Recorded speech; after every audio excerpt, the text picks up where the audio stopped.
Tell them to wait 1 second. We want to check on the availability of a witness.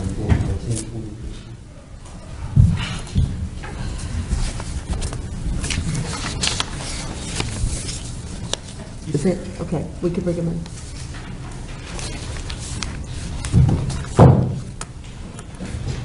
Very present, Your Honor.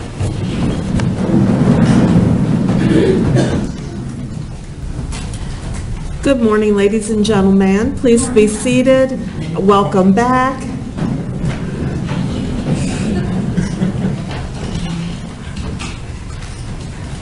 During the overnight, I'm going to ask you my questions. If any of your answers to my questions are yes, please raise your hand. During the overnight recess, did any of you have any conversations with each other or with anybody else about the case? No hands are being raised. Did any of you read or listen to any radio, television, or newspaper reports about the case? No hands are being raised. Did any of you use an electronic device to get on the internet to do independent research about the case? People, places, things, or terminology? No hands are being raised. And finally, did any of you read or create any emails, text messages, Twitters, tweets, blogs, or social networking pages about the case? No hands are being raised. Thank you very much. Mr. Manti, you may call your next witness. Thank you, Your Honor. Please, the court, state called Greg McKinney.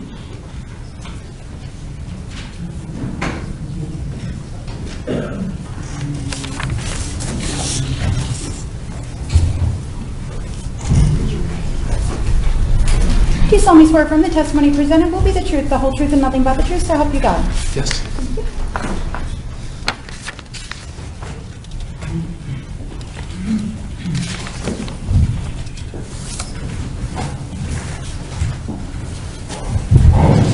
You may proceed. Thank you, Your Honor. Mr. McKinney, if you would, please go ahead and introduce yourself to the ladies and gentlemen of the jury, tell us who you are, where you work, and what you do. Okay, my name is Greg McKinney. I work for United Security Alliance. We're nationwide system integrators of video surveillance and access control. And I work in the IT department there. How long have you been there? Over about a year and a half. You mentioned U.S. Security Alliance and video surveillance. Tell me in English what all that stuff does. What do you do? Well, video CCTV is to go ahead and monitor for security reasons. Okay. What we do is we have cameras out there to monitor surveillance, and then we have access control, which is like your card systems to get in the building. Now, where is your company based? Tampa, Florida. All right. And that's where you go to work? Yes. Does your company monitor video surveillance systems from places outside Tampa, Florida? Yes, we're nationwide. Does that include the Retreat at Twin Lakes Clubhouse community here in Sanford, Florida? Yes, sir. If I may approach you on? Yes. Mr. McKinney, I'll show you what's been marked as State's Exhibit 185, at least at this point in time. Is part of what you do to review and download video surveillance from these types of systems? Yes, sir. Do you do that remotely? Yes. And tell me how that happens. What we do is we connect over the internet to the DVRs that are on site, and then we go ahead and we can view the cameras there, and then we can download the video too. Okay. And were you asked to do that specifically as it relates to an incident occurring at the Retreat at Twin Lakes, February 26th of 2012? Yes. All right. And if I could direct your attention up here, this is a portion of State's Exhibit 1, which is already in evidence. It's an aerial view of that clubhouse. You familiar with that layout? Yes, I am. Okay. How many cameras does your company monitor at the Retreat of Twin Lakes Clubhouse? 9. All right. Were there also cameras located at least physically at the front gate area of the complex? Yes, sir. And what did we learn about those cameras, at least as of February 26, 2012? They were not functioning because it looked like a mower hit the cables. Okay. Mr. McKinney, did you... Could you repeat? I said the front gate cameras were not functioning because there was, it looked like a mower hit the PVC pipe that was leading to it. Had the cables in there. As far as the videos from the clubhouse, were you able to download all the known video surveillance from a period of time on that day? Yes, sir. And so that would be for all 9 cameras? Yes. And is that what is depicted in State's Exhibit 185? Yes, sir. And there are 2 discs associated with State's Exhibit 185. What is the second disc? One is labeled copy, and the other one is the video clips pulled from the original data. The one that's labeled copy, is that the full original data? Yes, sir. Okay, and then the other one is just clips from that same disc? Correct. Your Honor, if there's no objection, I will be moving State's Exhibit 185 and evidence as the next number exhibit. Approach for a moment. Yes, you may. Just a moment for a review, if I'm not, Your Honor. Yes, you may.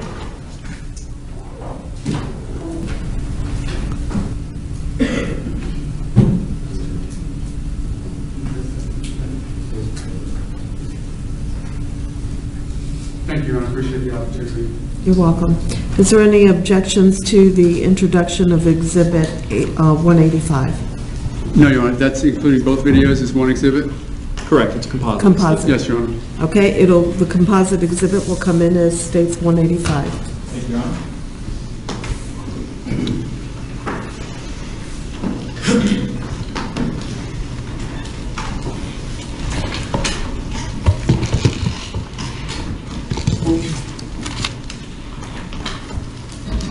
All right, Mr. McKinney, back to resume. We were discussing the cameras that you located in the video footage that you download, which is now depicted in State's Exhibit 185. What did you learn about the time on the video footage? The video footage is actually 18 minutes off approximately. Okay. And is that slow? Yes, So whatever time is depicted on the video, you actually have to add 18 minutes to, and that gets you to the accurate time? that's correct. Okay. And that's just the way the system was recording? Yes. Okay. As far as the camera locations, you mentioned there were 9. I want to talk about 2 in particular. Are there cameras both interior and exterior to the clubhouse? Yes, sir. I want to talk about the interior, and in particular one that's called a kitchen camera. You're familiar with the clubhouse and where that camera is located? Yes. Okay.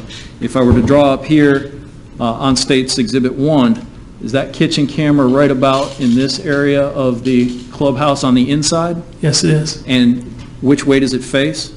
It faces the front, So it faces out this way, right out the window. and that street is Retreat View Circle? That's correct. Okay. Are there also, That's not Exhibit 1. this is a, I'm sorry, it's not, But you said states Exhibit 1, it may confuse the record. my mistake. This is the aerial view of the retreat at Twin Lakes, and this is particularly a zoomed in on the clubhouse.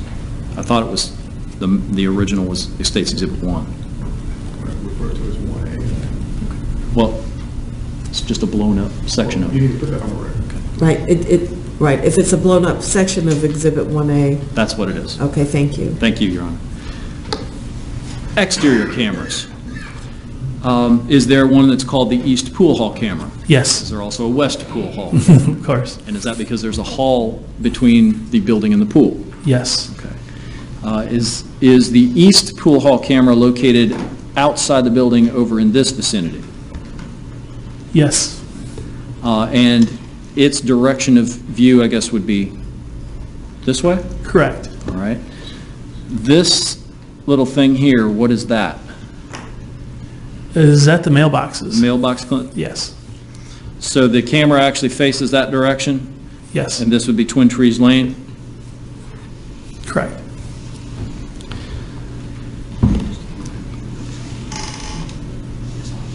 The clips that you referenced from State's Exhibit 185, Mr. McKinney,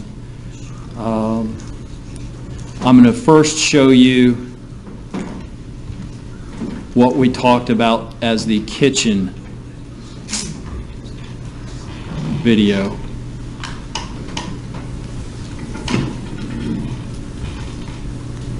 Is this what we're talking about? Yes, So we're looking out onto Retreat View Circle from the interior of the clubhouse with the kitchen camera? that's correct. Right. And the time on it appears to be 18:50 and 33 seconds at the point we're beginning here, but you said you need to add 18 minutes to that? Yes, So it's actually 19:08 and 33 seconds thereabouts, yes, which is...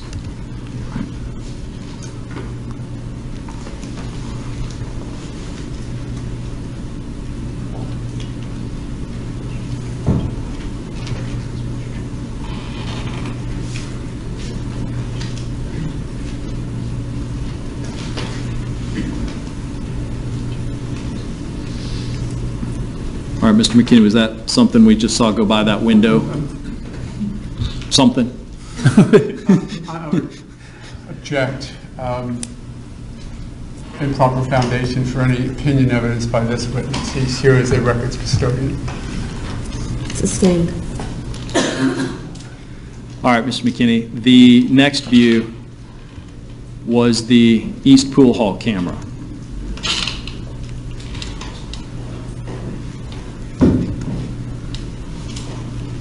And is this the view from that camera?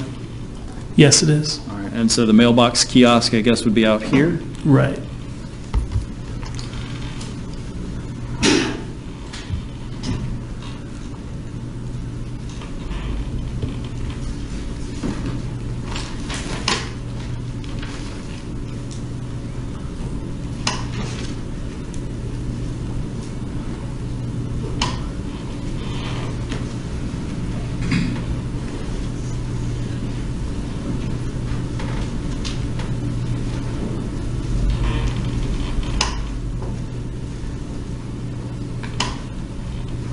Okay, Mr. McKinney, I'm going to back up, and I just want to publish this one more time from the beginning.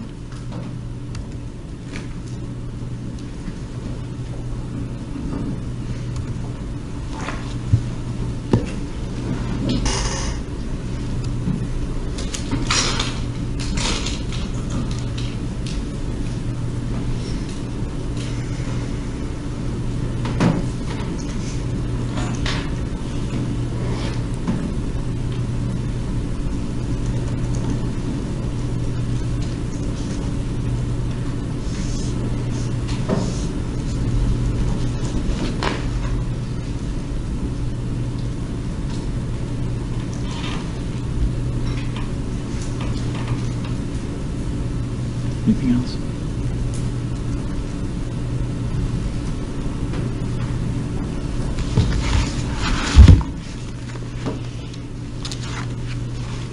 And Mr. McKinney, I guess that the time beginning for this tape is depicted in the lower right-hand corner,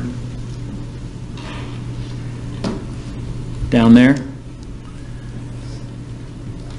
Let me circle it. Yes, that's Okay, the, and that's the you'd have to add 18 minutes to that one as well? correct. Thank you. No other questions, Your Honor? Cross? Yes, thank you. Do you want the lights No, on? no, thank you.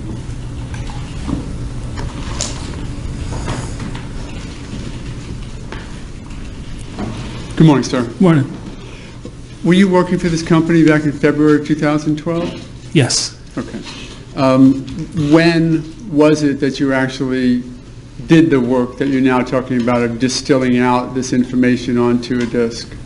I did it the day afterwards, and then approximately, I think it was 3:21, I was asked to get the record, get it again. Okay. Previous to this event happening, had you ever been to this area? No. So you know that's a pool because it looks a lot like one? Well, I've been there just the other day, yesterday. Just recently? Yes, When was that? last night.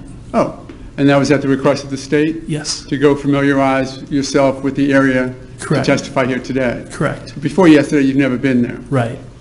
Okay, so you just sort of identified, familiarized where those cameras were? Mhm. And how, I'm sorry, Yes, sir. okay. Are they identified at your remote location by sort of a number or a location so that you know where to look here? They're identified by name, Okay. East Pool, West Pool. When was it that you realized that there was a malfunction with the timing mechanism? The 28th, we had a service technician on site 28th of February. February 2012? Correct. And any idea, any explanation how your system would be 18 minutes off? That's just the nature of computers and clocks like that. They drift. Okay. And you said approximately? Yes. You don't know exactly? Not this time, no. Okay. Could have been 19 minutes, for example? I would say, within, several seconds of 18 minutes. 18 minutes dead on, or 18 minutes 30 seconds, or? Yeah, I'd say within 15 or so either way. So a total span of some 30 seconds? Yeah, that's just guess. I'm sorry? Yeah, I'm just guessing there. No, let's not guess. Okay, If you well, I don't know then, is the So answer. if you don't know, I don't want you to Okay. guess, so. No, but that's the answer then. I don't know. Okay, so you don't know how far off it is, but somewhere around 18 minutes. Correct. Could be 19? Could be 17? Possibly. Yeah. That'd be a guess, so. Okay, since we started with guessing, it could be 17 minutes, it could be 19 minutes, correct? I don't know. Okay. And do you know if this was a sort of concern that kept going, like it would lose a second an hour so that it might be a lot more, or was it a consistent, or do you even know that? I don't know how long it lost it or the drift speed. Okay. So actually, it could have been even several minutes more than that if there was just some malfunction, for example, that just happened and it was getting worse, so that by the time you retrieved it 2 days later, it was 18 minutes, but could have been 25, and it was just moving to the point of 18 when you caught it? That'd be speculation. I don't know. Okay. You have nothing to support any other contention, though, do you? Right. I just know at the time I checked it, it was 18 minutes off. Okay. All right. Thanks. Nothing further, Your Honor. Appreciate it. Thank you. Any redirect? No, thank you, Your Honor. I ask you to be excused. Mr. McKinney, you may be excused. Thank you, sir. Call your next witness, please. It was called John Good.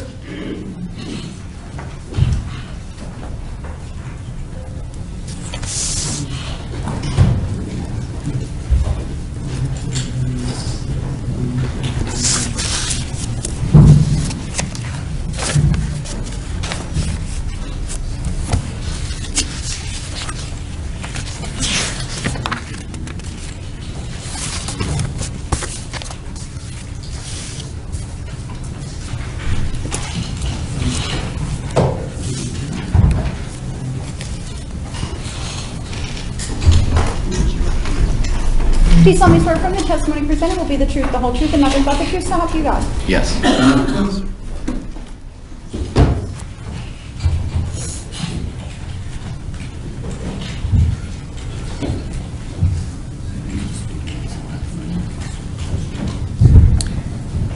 You may proceed. Good morning, sir. Could you state your name for the record? Jonathan Good. Your last name is spelled G-O-O-D, is that correct? Correct. Okay. Are you married, sir? Yes. How long have you been married? Might get in trouble for saying this. Little over a year. Okay. And do you have any kids? No. Okay.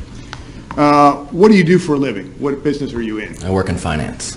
Okay. And how long have you been in that line of work? 6 years. Can you briefly tell us about your educational background, sir? I'm an FSU graduate. I'm not going to ask you for your current address, but are you currently living in Seminole County, Florida? Yes. I want to draw your attention back to February of last year, February of 2012. Were you living at a townhouse at Retreat Twin Lakes, specifically the address being 1221 Twin Tree Lane? Yes. Okay. And is that a townhouse that has bedrooms upstairs and then living quarters downstairs? Correct. At that time in February of 2012, when you were living there, how long had you been living there about? 3 or 4 years. If you could, if you enter into your residence back in February of 2012 at Twin Tree Lane, when you come in, what do you enter into? Well, it depends on if, are you talking about the house? I apologize, the house. Yes, sir, I apologize. You come in right past the bathroom and then the downstairs living quarters. Okay. And are the stairs, where would they be located in that residence? As soon as you make your way through the tile by the bathroom, you go right and the stairs are on the right. Okay. And towards the back exterior of the house, is there a living quarters, meaning like a living room or dining room combination? Yes. Okay. Is there a sliding glass door that goes out into your backyard? Yes. Do you have a back porch, or I should say, back in February, did you have a back porch of that residence? I guess it would be considered a back porch, yes. Okay. Tell us what you mean when you say consider a back porch. It's just a slab of concrete with 2 pillars on each side. All right. And so you don't actually have a screened-in porch or anything? No. It's just a slab of concrete, you open the glass door and you step out and there's concrete? Correct. And if you were to step out, then in the backyard, is there a walkway that separates, I guess, your yard and then the yard from the townhomes across from you? Yes. Okay. On your sliding glass door, were there any blinds at all back in February of 2012 there, specifically on February 26, 2012? Yes, Tell us if you could about those blinds. they were always closed. Okay. And the blinds, what type of blinds are they? Just regular blinds, or are they any special? Junky white tall blinds, Okay. Are they vertical or horizontal? vertical. Okay. And when you say they're closed, meaning the whole sliding glass door, you could not see out into your backyard? Correct. And was that back in February 2012 just on purpose, or? Yes, Okay. Let's focus on that February 26, 2012. Were you home that evening, sir? yes, And at around 7:05, 7:10, 7:15, around that time, were you home with your wife that time? yes. Okay. What were you all doing? Watching TV. Okay. And there might be more than one TV in the residence. Was it downstairs in the living room? Yes. Okay. If you could kind of explain to the jury the layout of the living room, do you have a recliner, sofa, and where were you, as best you can recall, where were you and where was your wife? We were sitting on the couch against the left side of the wall. The kitchen's on the right. It's an L-shaped couch, and we were just watching the TV from there with the sliding glass door being on our left. So if you were watching the TV, the sliding glass door would be to your left? Correct. Okay. And at some point while you were watching TV, I guess I should ask you, when you were watching TV, do you recall what program you were watching? No. Was the volume up, or some people watch it muted? Was the volume up? We could hear the TV. And in terms of how loud it was, do you recall at this time how loud it was? No. Okay. Did you hear some noise outside? Yes. Okay. And was the noise you heard outside such that you were able to hear it inside? In other words, was it loud, or do you recall, in terms of describing it to the jury, the noise that when you first heard it? It was faint. Okay. And in terms of where the noise was coming from in relation to your backyard, can you say it was coming from, if you were looking out the backyard, to the left, to the right, in front, or could you tell? No, I could not tell. Okay. When you first heard the faint noise, what did you think in terms of what was going outside, or did you have an impression as to what was going outside? The first time we heard something, I didn't think anything of it. Okay. And when we say faint, or when you say faint, I apologize, do you recall, could you make out anything other than some noise? No. Okay. Did you then hear further noises? Yes. Okay. And if you could describe to the jury when you heard a faint noise, then you heard further noise, was that like seconds later, a minute later, 2 minutes later? I know you didn't have a stopwatch, but... Yeah, I believe I stated, I can't really tell the time frame. Okay. It was maybe a couple minutes, maybe, Okay. but I can't be sure. Okay. You weren't timing it, I gather. Is that correct? Yeah, I don't time daily life. Okay. And then you heard some further noise, maybe a few minutes later. What was the noise you heard later? The same noise, just louder. Seemed like it was getting closer. Okay. At that time, when you heard, the second time you heard noise, could you tell whether the noise, could you make out any words? No. Okay. Could you tell whether it was one individual or two individuals at that time? No. Okay. What happened then in terms of what's going on outside? After you heard additional noise, you couldn't make out any words, you couldn't tell whether it was one or two people, what then did you hear? That's when I proceeded to go to the sliding glass door to look out. Okay. So you literally got up from the couch, you went to the sliding glass door. Did you like open the blinds and just, or what did you do? I cracked the blinds to see if I could see anything going on outside. Okay. Now, are there lights, I'm assuming, inside the living quarters at that time where Yes. you were at? Okay. Yes. And are there lights outside? There's one on the back porch. Okay. Do you recall whether the light was on or not? It was on. Okay. Do you need to take a minute to get the drink? No, I'm okay. Okay. What I'm trying to ask is, when you were looking outside, was your view obstructed in any way, either by the interior lights inside your residence or the exterior light? I would say the screen obstructed it somewhat. Okay. And as best you can tell the jury, when you looked out through the blinds, let's make sure we have a good description of, when you looked out through the blinds, there, you said they were vertical, is that correct, or horizontal? Vertical. Okay. Did you kind of just peek through, or did you kind of move like a few, or how, describe I it as you... peeked through one. If I moved a few, a couple of them would fall off probably. Okay.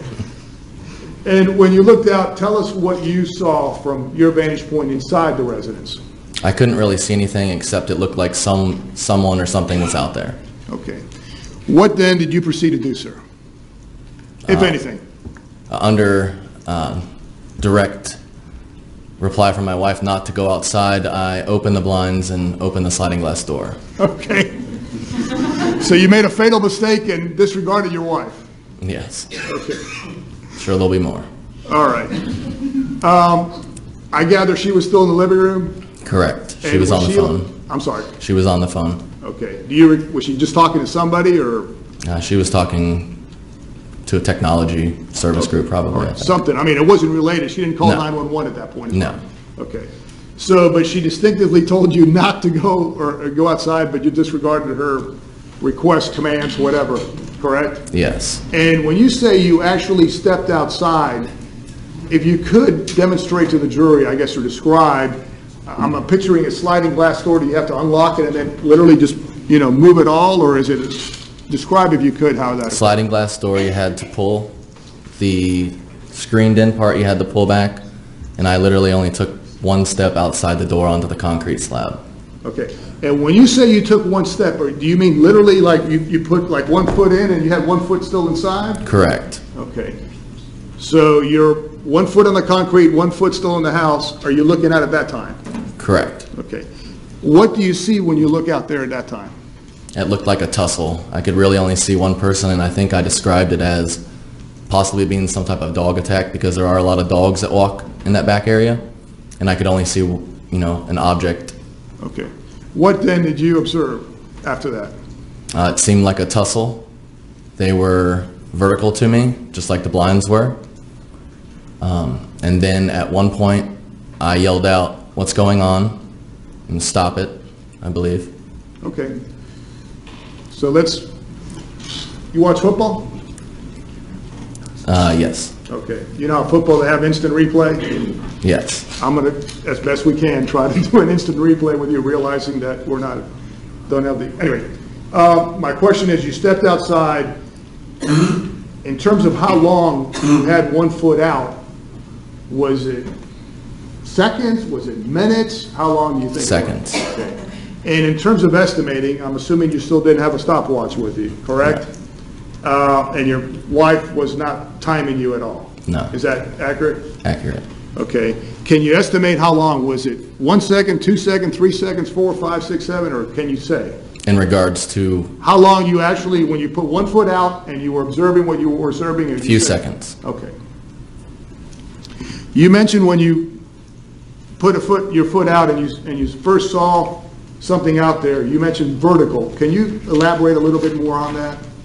If I'm looking at someone in the backyard, they're faced directly onto the ground. So they're vertical. They're not horizontal. They're vertical to me. Okay.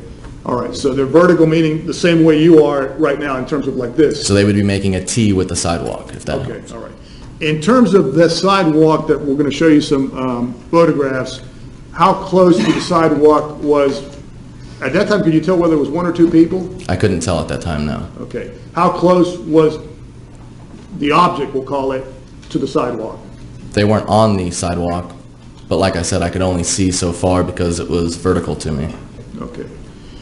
Could you make out anything other than there was an object there? Not at that time. Okay. And did the object end up moving? The object, What was on the ground? Did it end Yes. up moving? Yes. Okay. And in relation to where it was first, when you first observed it, to when you described the second time when they appeared, you said horizontal. How far from the original place did the object move? We don't know persons, but how far did they move? not far, I wouldn't say, just up onto the concrete. Okay, all right. At that point, could you tell there was one individual there at least, or 2 people? I could tell there were 2 when they were still vertical. Okay. All right. If you could you tell at that time, in terms of describing who was on top and who was on the bottom? I could only see colors of clothing. Okay. The color of clothing on top, what could you see? It was dark. Okay. How about the color of clothing at the bottom? I believe it was a light white or red Okay. color. And are you going from memory, since you stated it was only a matter of seconds, right? I don't understand your question. My question is, you're not making notes as you're doing this, you're not taking photographs or anything as you're doing this, No. right? Okay. And so positions changed. How long did it take for the positions to change? Was it just an ongoing process, or was there a stop, or? It was quick, because like I said, I've only seen a few seconds of what happened anyway, so I would say 10 seconds max total for everything. Okay, could it be as little as 2 or 3 seconds? It could be. Okay. You mentioned the second positioning, or the change in position, if we call it, they were horizontal. At that point, could you tell there was still 2 individuals, the same people? Yes. Okay, and in terms of describing the individuals, are you able to describe their faces or anything, or just clothing descriptions? Well, going back to when they were vertical, I could tell the person on the bottom had a lighter skinned color. Correct. Okay, all right.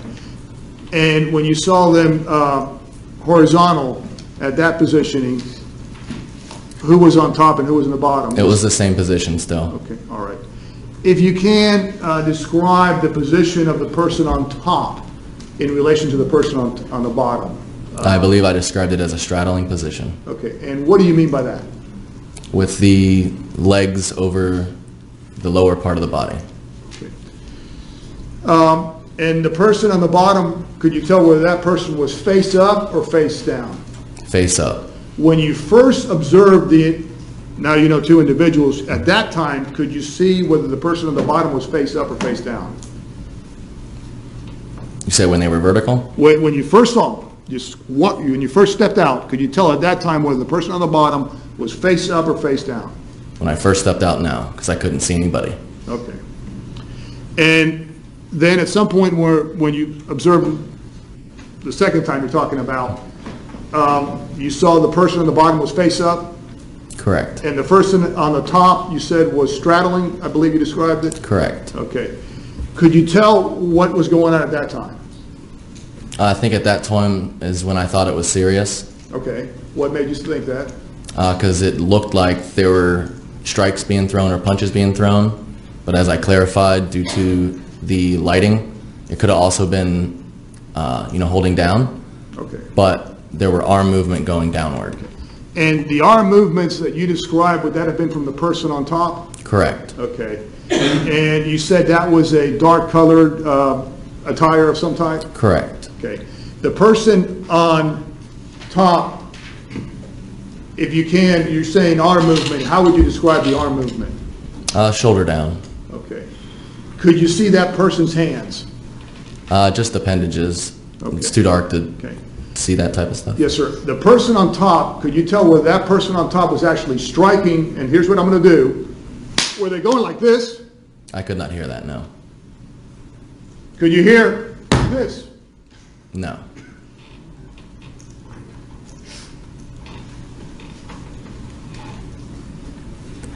Could you tell whether the person on top was just holding the person or trying to hold the person on the bottom? At this point, Your Honor, I would object, that's leading. I think you stated, but your testimony in terms of whether the person on the top was holding down the person on the bottom, could you tell? I said that could have been possible, as there was arm motion going downward, not just once, but multiple times. Okay, so you can't say one way or the other, whether, or can you say? I can't 100% say, no.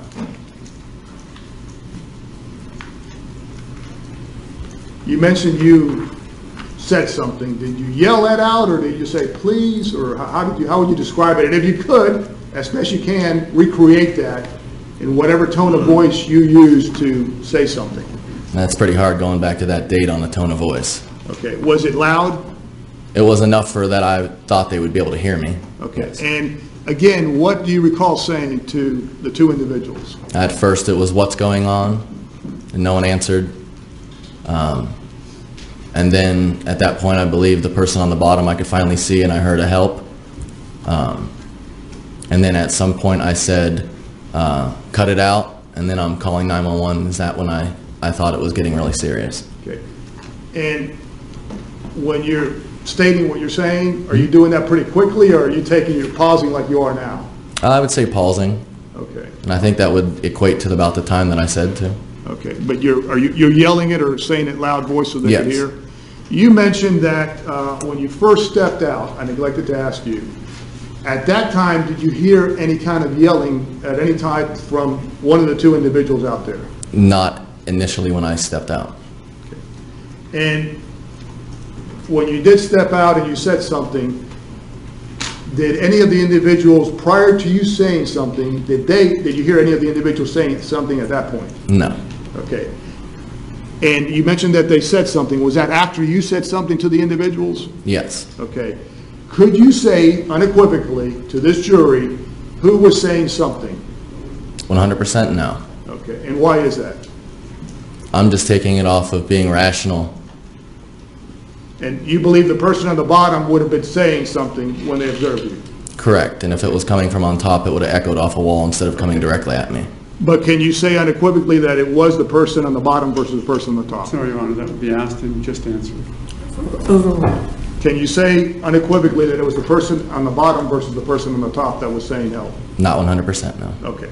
And in regard to the person that said help, if you can, the person that said help, was it help, help, help, help, help, continuous, or was it, or how would you describe it, more than one? I believe it was just one or maybe two. Okay. And then after that, what happened? That's when they moved up onto the sidewalk. Okay. At that point, what happened? That's when I saw them in the straddle position, thought it was getting very serious, and said I was calling 911. Did you then turn around and go back in? Correct. Did you close your sliding glass door? I probably didn't care about the sliding glass door. Okay. Did you call 911? Yes. Okay. As you are turning around, I guess, and going back inside your residence, or I shouldn't say turning around, just putting your foot back inside your residence, are you hearing any screams or yells for help from outside there? At that time, my adrenaline was going. I can't remember. Okay. You know, I neglected to ask you something at the very beginning. When you first heard something and then you stepped outside, the TV, was the volume still going? In other words, did you mute it, or did It was muted. Okay.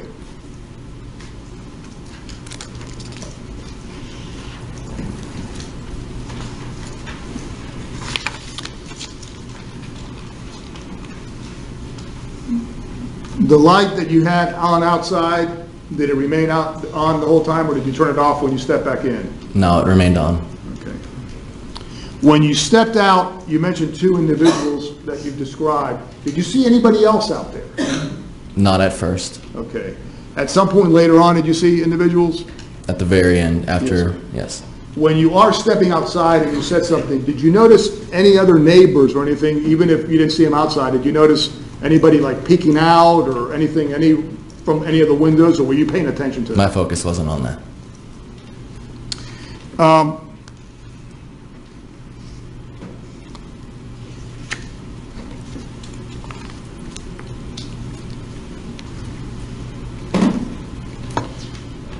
At the point where you're seeing the two individuals, one on top of the other, and I think you described a straddling position, can you see the person on the bottom, their hands? They were at a side view, so I don't think so. Could, by that, could you tell whether the person on the bottom had a gun out already? No. You can't say one way or the other? I can't tell, no.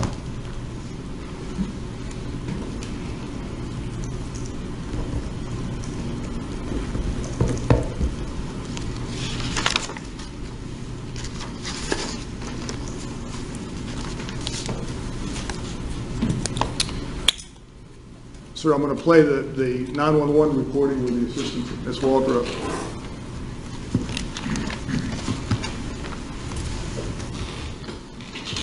Any objections? No, you don't. 911 Judy, please fire medical. Police, I just heard it. I apologize. I neglected to put on the record what the exhibit number is. For the record, that is State's Exhibit 162. 911 Judy, please fire medical. Police, I just heard a shot right behind my house. Where at? 1221 Twin Trees Lane. They're wrestling right in the back of my porch. You just heard one shot go off? It was either that or a rock at the window or something. I don't know. The guy's yelling help, and I'm not going outside. Okay, 1221? You said 1221? No, 1221 Twin Trees Lane, Sanford, Florida. 1, 2, 2.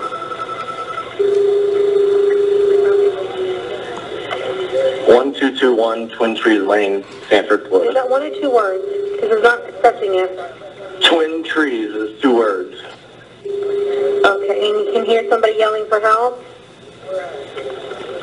I'm pretty sure the guy's dead out here. Holy shit. Okay, we have several people calling in also. Anything else that you heard? No, the guy yelling help. Oh my god. No, there's a guy with a flashlight in the backyard now. Okay. I think there's flashlights and there's a guy. Okay. I don't know if that's a cop. Oh my god. Okay, I have several calls, and you just heard, did you hear when you heard voices? It was just one person talking, right? There's 2 guys. There's 2 guys in the backyard with flashlights. Okay. And there's a black guy down that looks like he's been shot and he's dead. Okay. He's laying, and there's multiple people calling right now, I'm thinking. Okay. I have several officers going out there, okay? Okay, thank you. Thank you, bye-bye. All right, bye.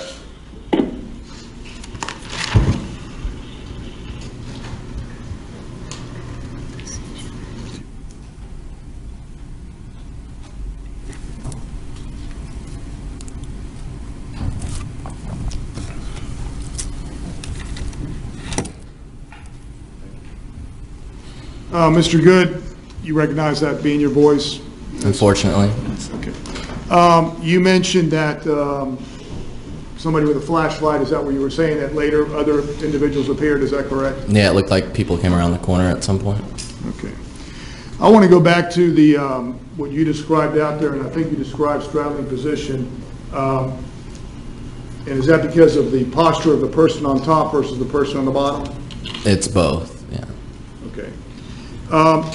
At some point, you also used the word or descriptive words as MMA style. Do you recall saying that? Yes. Okay. And did you mean by that what, sir? As a straddle position like that. Okay. It's a common position you would see in a... So is that like, MMA is like mixed martial arts, is that correct? Do you watch that on TV and stuff, or? Not recently. Okay. But when you say that, are you referring to just the position the person on top had over the person on the bottom, or, I don't want to put words in your mouth, what do you mean by MMA? And the actions of the arms. Okay. Just looked like something that I'd seen on TV before, so that's why, first thing that came to my mind. Okay. Could that also be referred to like wrestling, that type of thing? I don't understand your question. My question is, did you ever see the person on top pick the person from the bottom and actually slam them into the concrete? No. Did you ever see the person on top slamming the person on the bottom's head on the concrete over and over and over? No. Did you see at any time the person on top grab the person on the bottom's head and slam it into the concrete? No.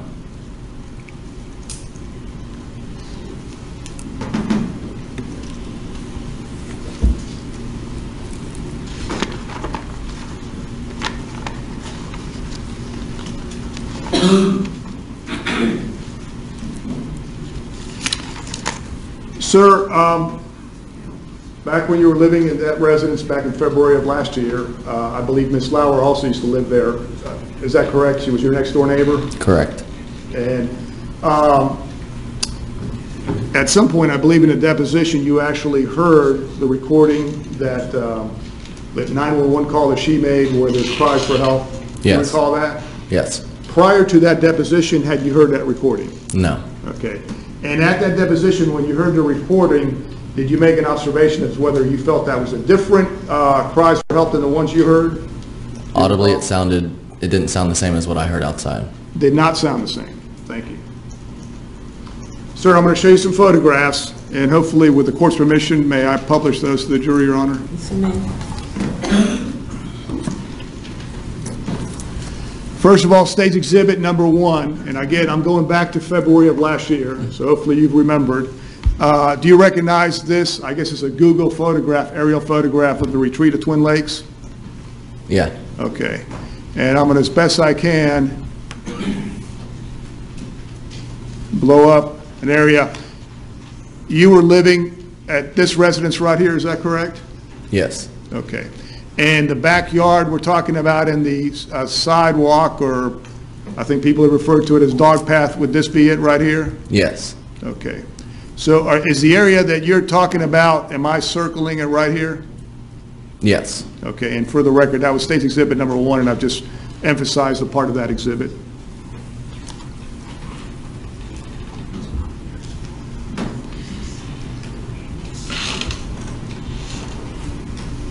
Sir, I'm showing you now State's Exhibit number 6. Can you make out your backyard on that exhibit, sir? I guess. Okay. Would this have been Ms. Lauer's residence, and your residence is right here, the backyard? Yes. Okay, or the back sliding glass door? Correct. Okay. I neglected to ask you about the conditions in terms of the weather that night. February 26, 2012, at around 7:05, 7:10, 7:15 p.m. Is it safe to assume that it was dark at that time, sir? Yes. And do you recall the weather condition in terms of whether it was raining, snowing, or what was going on? Definitely wasn't snowing, but it was very nasty outside. Okay.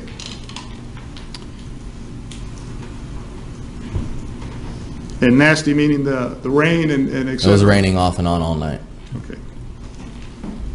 State Exhibit number 7. Are you able to tell there what we're looking at? Yes. Okay. And from this vantage point, would this be the, I guess, the dog receptacle that I'm circling right here? Yes. And this would be going towards, your residence would be over here to this side somewhere? Yes. And I say your residence in terms of back in February of last year, the backyard, is that correct? Yes. Okay. State's Exhibit number 33, this would have been your residence right here back in February of 2012, and this would have been Ms. Good's residence? Incorrect. Okay. I'm sorry, tell me what State's You Exhibit said 33. Miss Good. We don't live in separate homes. I meant Miss Lauer. I apologize. I don't want to get you in trouble with your wife now. Okay. Thank you. Thank you for clarifying that. Miss Lauer's, excuse me. Correct. Okay. And for the record, your, the street address is right there in the front of that residence, correct? 1221? That's not the street address. That's I'm sorry, the the number of numerical home. address to the residence. Yes. Okay. And for the record, that is Twin Tree Lane, is that correct? Yes. Okay. Ms. Waldrop, I've messed up the exhibit. Oh, thank you. I'm going to show you now State's Exhibit 39. Do you recognize that photograph? And I realize it's a daytime photograph. Yes.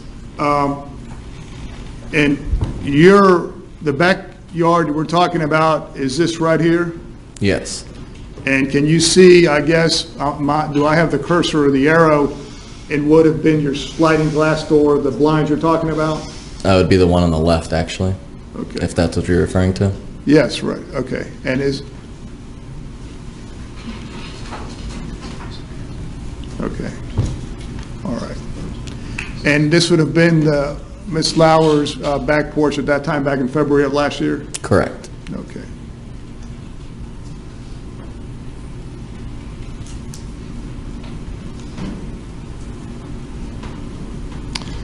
That's all the photographs I had of you, but I do need the assistance of Madam Clerk. We have an exhibit, the big diagrams that are in evidence. I don't think they're out here. We may. Do I need to get them from somewhere? Okay. May I have the court's assistance, Madam Clerk? Yes, you may. Thank you, ma'am.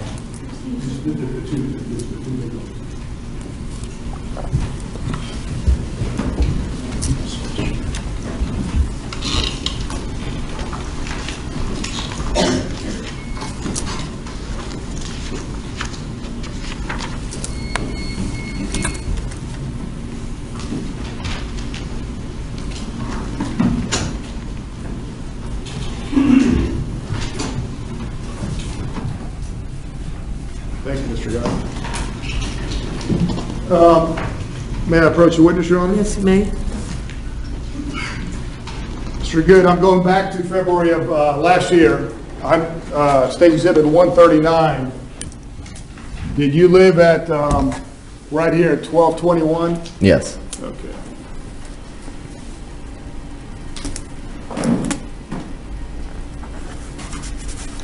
And in terms of this exhibit, State's Exhibit 139, back in February of 2012, when you lived right here at 1221, there's a depiction of a person there. Is this about the area where you're describing you saw? Beginning or end? Tell me if using this, just kind of point where you, in the beginning and the end, that as best you can recall when you observed something in there and then went back inside. Yes. Okay, all right. And you mentioned concrete. Is this the sidewalk we're talking about? Yes. Okay.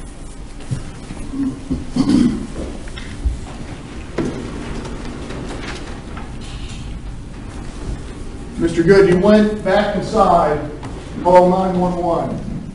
At some point, do you hear a gunshot? Yes. Okay. Do you recall whether that was before you called 911, doing the 911 call, or after the 911 call? I believe it was while it was dialing. Okay. In terms of how long, do you know how long it took you to dial? Did you do it, I mean, did you run to your phone and grab it, or did it take you a minute? Did you say to your wife, honey, I did go outside, sorry? Or do you recall how long it took? Oh, she could see me. No, it was probably right inside. I usually keep my phone next to me. Okay. And do you believe the 911 call, I'm sorry, the shot was while you were dialing, or you were actually on the line? When I was on the line waiting to get picked up, correct. Okay.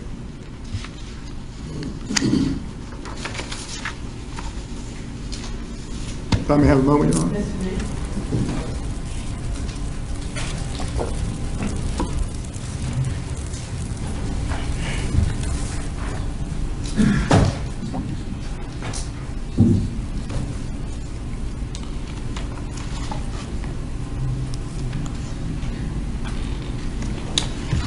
When you went back inside and you heard a gunshot, prior to that, did you hear any more yells for help at all? I don't think I was even focusing on that. Okay, you were just focusing on calling 911? Yes. Okay.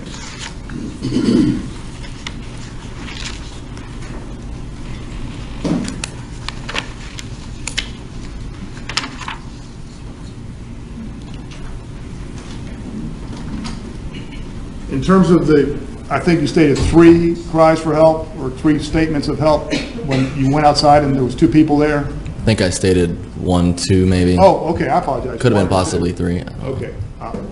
Don't want you to guess, but you're definitely 1 or 2. Yes. Was it all one voice or was it more than one voice? It sounded to be the same voice.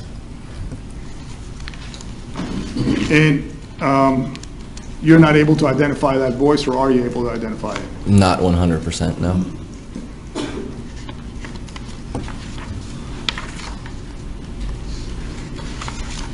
And to make sure the record's clear, what you heard when you looked out there and saw the 2 individuals and you heard one say help, did you only hear help, help, or did you hear anything else other than help, help? That's all I heard.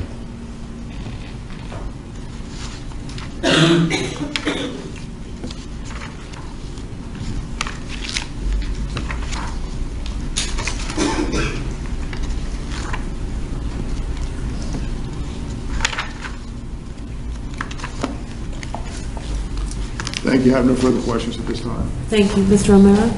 No, my cross will probably be as long as directed. You know, if this was time for a break, or just wait until I'm done with cross. I need a few minutes with exhibits, but up to the jury. Up to the jury. Does anybody need a break at this time?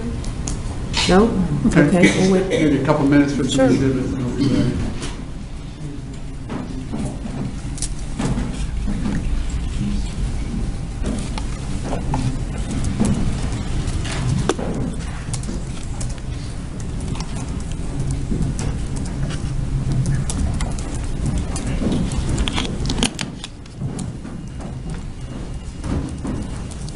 Morning, sir. Morning. Don't really want to be here, do you? I guess it has to be done. Sure. You were very reluctant to be involved in the case at all, correct? Correct. Had actually not only been one of the witnesses who requested that your anonymity be continued because of your concerns about your involvement in the case. Correct. You understand that though we were able to accomplish that up until today, or I guess openings, that we couldn't do it because of the way the process works. Correct. Still willing, of course, as you are, to come here and tell us as best you can recall what you said and what you saw both that night and what you told other people, correct? Yes. Let's then talk about that night, and Mr. Delarondo walked you through it. I want to try and do it after defining some of the terms that you used to make sure that it's very clear. You're watching TV, correct? And Yes. you first hear some noise outside that gets your attention, correct? Yes. And I think you said that was sort of this noise or yells or something, wasn't it? I didn't say yells. What did you say? I'm sorry. I just said a noise in the distance. Okay. May I first look at this one? And just to orient both you and the jury, I'm going to look at this from behind you. It's been identified that you live here, correct, or live there back Correct. then. And that I think you said the noise came from as you're looking out which way when you first heard the noise. When I first heard the noise, I wasn't looking out, so I couldn't tell which way it came from. Could you tell at all from what direction? Just that it was faint and seemed like it was getting closer. Okay. Could it have been from this area, for example? I thought we weren't speculating. I'm just asking what your opinion is it could have been. Objection calls for speculation. Sustained. Okay. So that got your attention enough that you turned off or muted the TV, right? I muted the TV, correct? Okay. And then what was the very next thing that caught your attention? I heard it again, but it seemed like it was getting a little louder. Could you which- tell at that point where it was coming from? It just seemed like it was getting closer Okay. to where I was. And in response to that, what'd you do? That's when we muted the TV again, and I proceeded to the sliding glass door. So there was a time in between the two where you turned the TV down because of the first noise, turned the TV back on. Yes. Do you recall about how long of a time that was between the two? No. Could you have said previously that it was maybe a couple of minutes? Well, you were wanting a time frame, so yes. No, it's okay. Yeah. I don't want to put words in your mouth, but you had said it was a couple of minutes, right? Sure. Okay. Does that sound about right still? I guess. Like I said, we weren't keeping track of time, so it Sure. could have been a couple minutes. All right. And then the next noise got your attention, you muted the TV again, and what else did you do? That's when we muted the TV and I went to the sliding glass door. Okay. And looked outside, and I want you to say again what you saw, but then I'm going to ask you to break a little bit along the way because I want to define some terms, okay? So when you first looked out after that second noise, what did you see? I couldn't really tell what was out there. Okay. Tell us as best you can your view and what it was. Like I said, I couldn't tell what was actually out there, so that's when I opened the sliding glass door, opened the screen, and took a step out to see what was going on to get a better view. Okay. And tell us what you saw. It looked like I said, maybe possibly a dog tussle, but I could only see one person out there at that Okay. time. You used the terms vertical, horizontal, and I want to just sort of clarify those so that we're on the same page. I'm going to use horizontal as being laying flat on the ground. Okay? Well, that's your perception of it. If you're looking at them, that would be horizontal a different way. Okay? That's why I want to clear it up. I'm going to suggest and see if we can agree for this conversation that horizontal would mean that they're laying on the ground flat. I'm not saying anyone was yet, we'll get to that, but that the term horizontal means basically you are laying on the ground flat. They were laying on the ground. Okay. And then vertical would be, as I am now, standing up vertical, and we'll get to some more in a minute, but right now, can we agree that I'm standing up vertically? Correct. Okay. With that in mind, as best you can, describe the scene that you saw from your perspective. And first tell me about how far away this was that you were looking at. It was closer to the sidewalk, but not on the sidewalk. Okay, about 15, 20 feet? I guess, yes. Okay. If the sidewalk was about 20 feet away from your porch to the sidewalk was about 20 feet, would that be close to accurate? 20 feet from the slab of concrete on my porch Yes. to the sidewalk? Yes. I guess. Okay. Let's use that for now, and we'll see how we can tie that up in a little bit. Okay. About how far then, was it about that 20 feet, almost to the pathway or the concrete path? Yeah, it was close to the sidewalk. Okay. And again, tell me now, using the terms we've agreed to, what was it that you remember seeing? They were laying on the ground, and if you fell back vertically, that's how I would be looking at them. So if I was on my back vertically, that was one of the people? That was how I could see it. But Okay. the one on that I could see in the beginning, his back was towards me, but facing downward. Okay. Well, let me say it like this, if I might approach it somewhat. The person that you could see, you said you saw his back? Mm-hmm. Was he like this?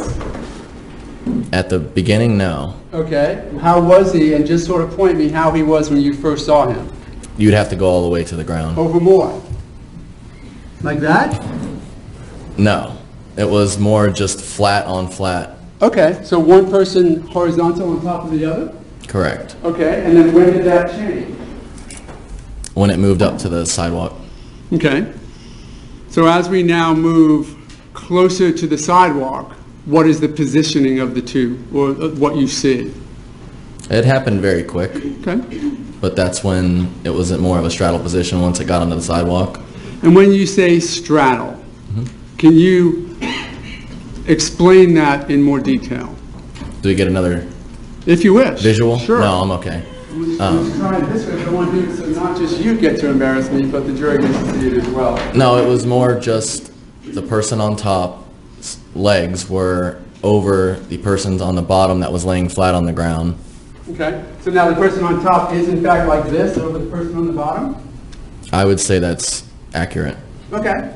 And the person on the bottom was laying flat? Correct. Could you tell if he was on his back or not? He was on his back. He was on his back. At this point, what's the person on the back wearing? I'm sorry, the person on the top whose back you can see wearing? It was the same person that was on the top when they were T-shaped to the sidewalk. Okay, so they did dark not. colors. I'm sorry. They did not change positions, did they? No. Except one, the one on top in the black, actually instead of laying down on the guy on the bottom, was now straddling him, correct? Correct.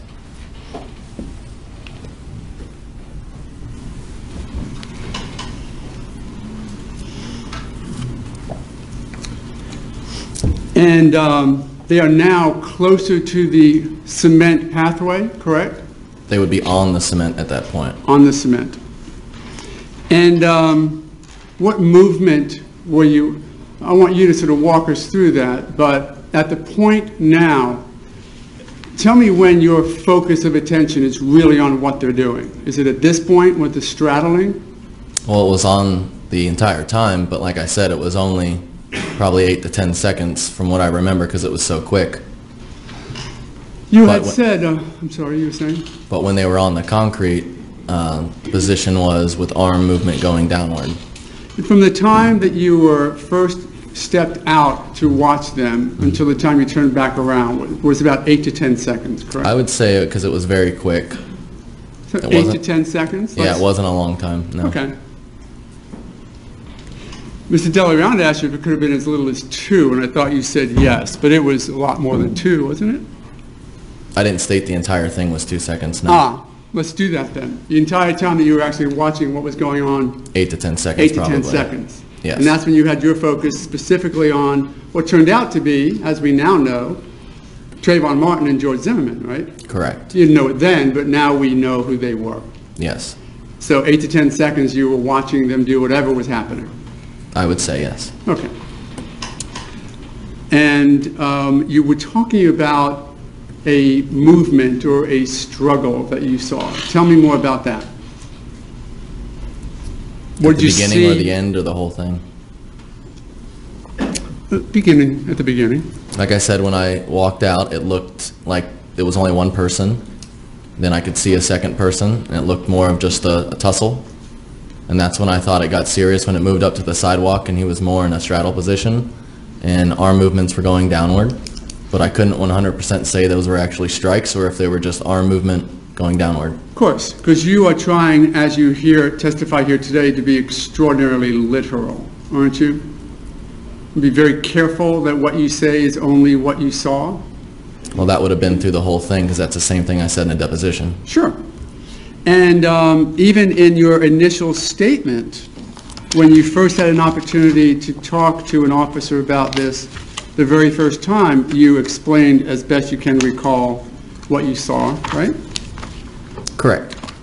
And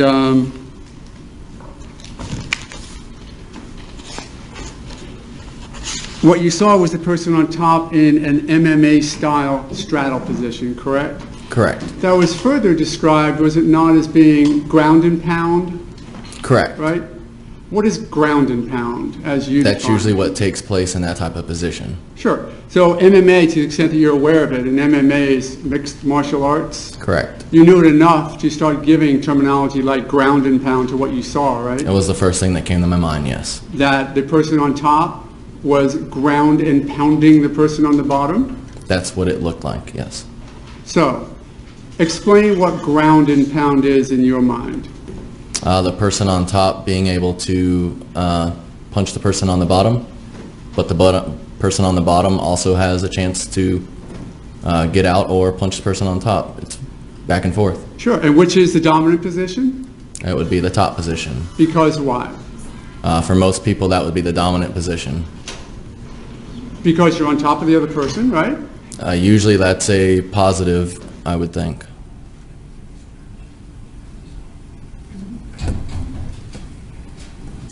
Sorry, it distracted me a bit, so I want to make sure it didn't distract the jury, and I apologize for that. So I'm going to go back, even though I know that you answered it, I didn't fully absorb it. So let's just start by telling me again what ground and pound is. It's usually when the person's on top in a mounted position, I believe, in the dominant position. But like I said, the person on the bottom is able to, get out of that position or, throw punches back. But I did not see any of that. Okay.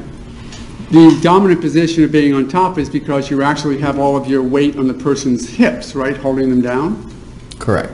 And from that position, the person on the bottom really can't move very much and can't get very much movement or very much leverage, can they? I guess that depends on the type of person that's on the bottom. Sure. And how well trained they are in MMA, right? I don't know if you have to be trained, but I'm sure some other things come into play. I don't know. Okay. Yet the person on top in that dominant position then has his arms free, right? Correct. Might have the person on the bottom's arms actually under his knees in that position, right? What objective speculation versus at the scene or MMA in general? Well, at the scene, speculation sustained as to MMA, I think you need to lay a better bracket. Sure. I mean, you've watched MMA fights enough to know what ground and pound is, right? Sure. And in certain ground and pound positions, they can actually, the person in the dominant position on top can actually get the guys in the bottom arms under his knees so that he virtually has free access to rain blows down upon him, right? Well, I would think that would mean his arms were above his head or close to his head, but no, I don't know. Okay. Nonetheless, the person on top has his arms free, correct? Correct. And in this, now let's go to this case that night that you saw. The person who you now know to be Trayvon Martin was on top, correct? Correct. And he was the one who was raining blows down on the person on the bottom, George Zimmerman, right? That's what it looked like. Okay. Correct. Now, and I said a moment ago you were literal because you couldn't actually see fist hit face, right? No. Because it was blocked by what? I didn't say it was blocked. I said it was dark out. Okay. And you were looking at Trayvon Martin's back, right? Wasn't that what was towards you? Incorrect. Then On tell the me what sidewalk, they're side to me because they're laying on the sidewalk, which would be going lateral to my Oh, house. that's right. When they parallel. by the time they got up to the sidewalk, they had sort of moved into a position where it was a little bit more, you can see what would have been George's left side or right side? It would have been his right arm. Okay, his right arm was towards you, and then Trayvon Martin's left side would have been a bit more towards you, right? Correct. And then that's when you saw him striking down? That's when it looked like, yes, arm movement going downward. Correct. How many times do you think? If you had I to have guess? no idea. As soon as I saw the movement going downward, that's when I turned around and went back inside. That's when you knew it was very serious? Yes, it looked like it was getting serious, and it wasn't just someone playing around. And that's when you can hear George Zimmerman screaming for help, right? Incorrect. What was it? When was it? That was in the beginning when I finally saw someone under the person on top. And I apologize for not asking the question the right way. When was the first time that you heard the person on the bottom scream for help? When I initially went outside, didn't see a second person, then I could see a second person, and it sounded like it was coming from the person on the bottom, because usually when someone's on top, the person on the bottom is the one screaming or yelling. And that was when I heard that, but I didn't hear anything after that. Okay. And balancing, you're trying to be literal and just tell us exactly what you remember observing and using your common sense. Do you think that it was the person on the bottom who was screaming for help? I mean, rationally thinking, I would think so. Okay. Matter of fact, I think you said in response to Mr. Delarounde's question, had it been Trayvon Martin screaming for help, since his back was to you, it would have had to be going, the yell would be going away from you, and I think you said it would have to bounce off the wall before you heard I mean, I it. think it would sound different. Okay. That's why in my head I thought it was coming from the person on the bottom. And the sound that you heard was sounding like a person screaming from 15 or 17 feet away, almost directly at you, right? It sounded like it was coming towards me, correct. Okay. Now, and I'm sorry to jump back to that, I apologize. So they are now moved up, they're now in the true ground and pound position. And Mr. Delarounde, I think, made some histrionics about what you heard and what you didn't hear. So I now have to do it as well, okay? Did you hear something like this? No. Okay. Could something like that have happened without you being able to hear it? Objection, speculation. Sustained. Were you paying attention to the noise of the ground and pound that you were watching? Probably not. I was just seeing to make sure if it was serious or not, and that's when I went back inside. Okay. Have you ever heard the sound of a skull being smacked against concrete? I can't remember. Have you heard the sound of a fist driving into a nose or a head or a face? I can't remember. So while it wasn't the histrionics that Mr. Delarounde suggested, it certainly it could have occurred that Mr. Trayvon Martin was hitting Mr. Zimmerman, but you just don't remember today the sound of that? Objection, speculation. Sustained. Rephrase your question. Sure, I'll rephrase it. You're certainly not telling this jury that you're certain that Mr. Martin wasn't striking George Zimmerman in the face, right? Can you repeat that? Yeah. You're certainly not telling this jury that you know that Mr. Martin was not striking George Zimmerman in the face. You just I don't- can't 100% confirm that that was happening. Right. And you just don't want to say that Trayvon Martin was taking George Zimmerman's head and hitting it on the cement because you didn't actually see that, correct? Yeah, I couldn't see that. Okay. And it was because of the darkness and the positioning of the people? Yes. Okay.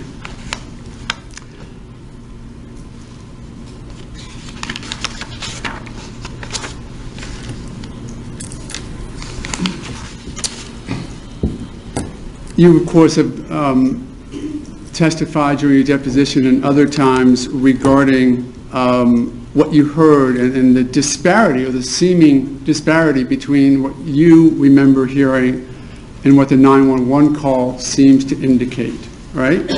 If you're referring to the call you played in my deposition, yes. Yes. It just doesn't seem like the same screams to you, does it?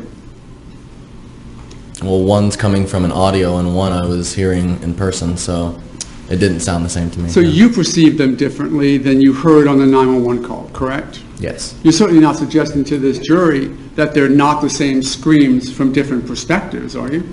I couldn't say. Okay. You are aware that Ms. Lauer's call to 911 was timed perfectly with the screams that she heard and, of course, the gunshot that you heard, correct? What do you mean? Okay. You heard the gunshot, correct? Correct. And you've also heard that gunshot on Ms. Lauer's tape, correct? Correct. Okay. So going back in time from the gunshot backwards on Ms. Lauer's tape, you heard on Ms. Lauer's tape that there was probably 40 seconds worth of screaming that was recorded on that call, correct? Objection, it's a speculation in terms of the time. He can testify if he knows. Sure. Can you repeat the question? Sure. You remember listening. I tell you what, here's what we'll do. If we might just have a moment, I'm going to let you listen to Ms. Lauer's call again. And I want you, when you're listening to it, I want you to think through, I'll tell you that 45 seconds into the phone call, you're going to hear the gunshot. Mm-hmm. So be ready for that, because I want you to then testify what you remember seeing sort of in timeline with when you remember hearing the shot. Okay? I wouldn't be able to tell you. I'm going to let you hear the tape, and then we'll go from there. If I might have a moment to set that up, Your Honor.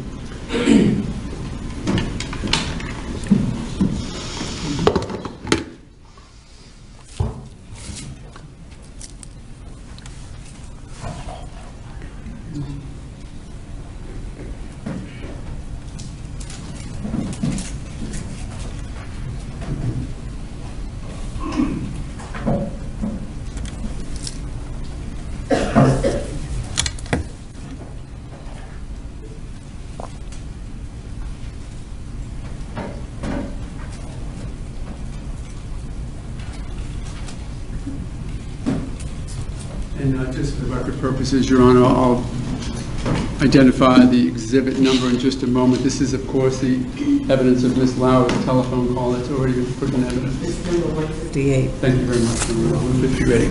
Sure.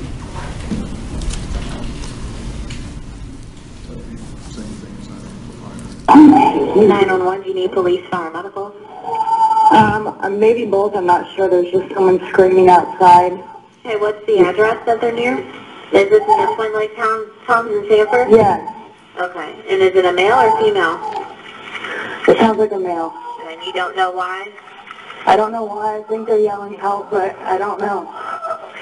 Just send someone quick. Say stop. Okay, does he look hurt? I can't see him. I don't want to go out there. I don't know what's going on. So they're sending him. So you think he's yelling help? Yes. All right, what is your number?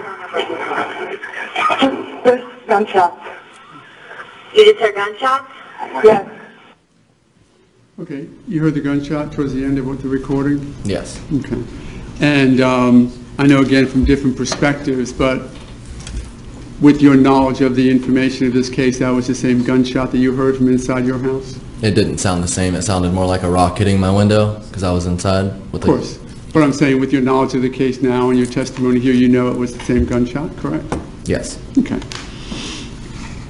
And it sounded much different from across the street, if you will, across the pathway and inside Miss Lauer's apartment, correct? Correct.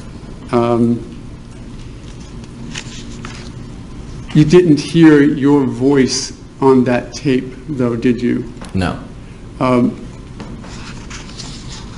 You obviously did say what you said to them, correct? Correct. And the mere fact that it doesn't show up on the tape doesn't suggest that you didn't say it, does it? I know what I said. Okay. Just wasn't recorded on the tape. You're also talking about someone that's probably inside their house, and I'm... Sure. I'm not challenging you, I'm sorry. I'm not challenging you. Ms. Lauer said she heard you as well. I'm not challenging what you said or not, just that it wasn't on the tape.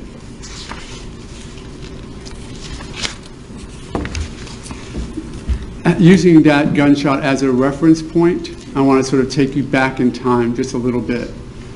Just before the call, a few seconds before the call, is when you turned around and went back inside your condo or your townhome?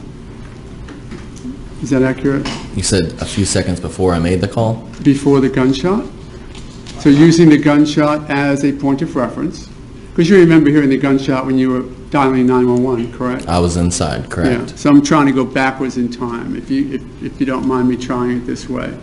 So you know the gunshot that you heard here was the gunshot that you heard, correct? Let's just go back. And when that gunshot happened, you were on the phone to 911? Or just I was dialing? waiting for someone to pick me up, correct. Okay. And then, of course, we heard your 911 call that says, just heard a gunshot.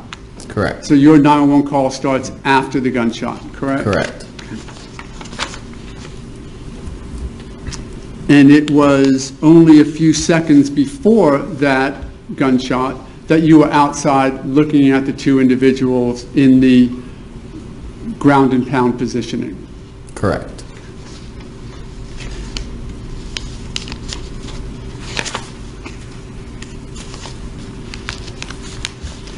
You are certain, are you not, that it was the person on the bottom who was yelling to you? Not 100% certain. I'm sorry? Not 100% certain. But it did sound like it was coming from the person on the bottom.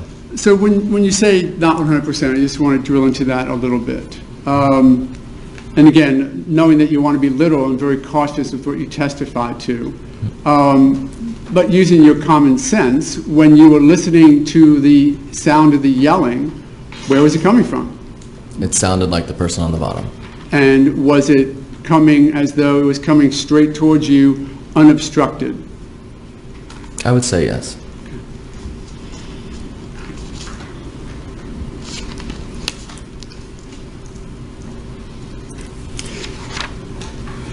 Could you relate any of those two helps, or how many helps did you hear? It could have been 1, 2, possibly 3. I think it was only a few. Okay, just a few. Could you relate those, now that you've listened to this tape, where that you may have heard those yelps or helps on this tape? No.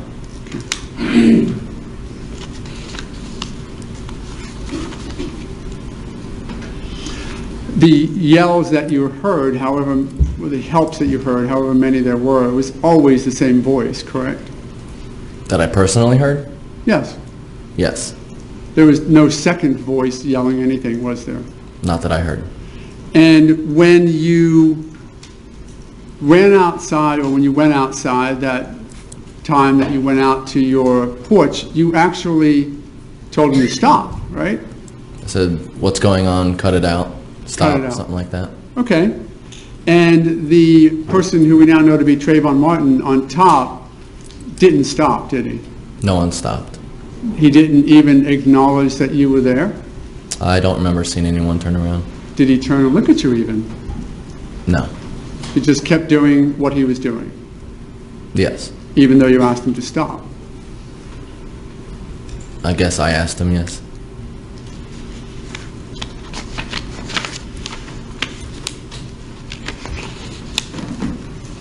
Mr. Delarianda asked you about a gun. You never saw a gun, did you? No. There wasn't a gun in anybody's hands that you could see, was there? Not that I could see. Did it seem like Mr. Zimmerman was trying, talking now about the period of time where the ground and pound was occurring, the straddling.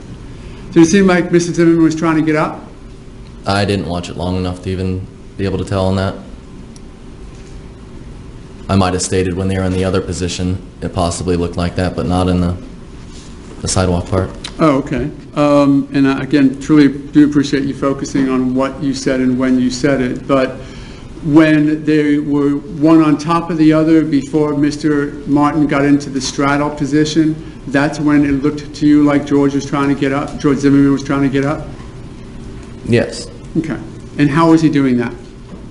Well, there's a person on top of him. I didn't think he wanted to stay on the ground.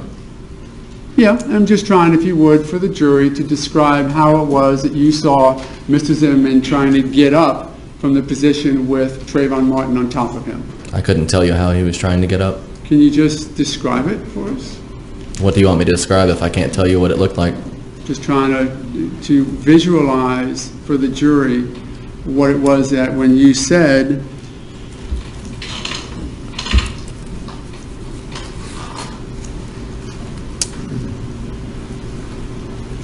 The guy in the bottom trying to get up, what you meant by that?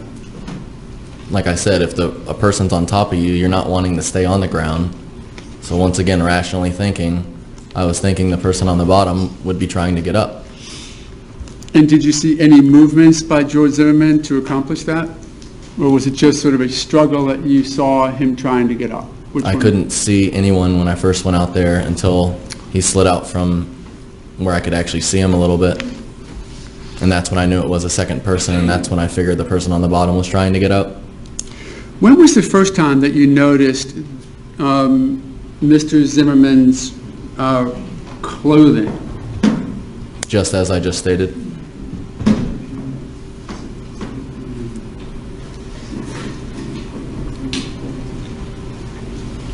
I'm sorry, I didn't hear you. Just as I just stated right before, in that very initial. Okay, and then you could see that he was wearing red? It was a different color than the person on top was wearing, yes, red or white.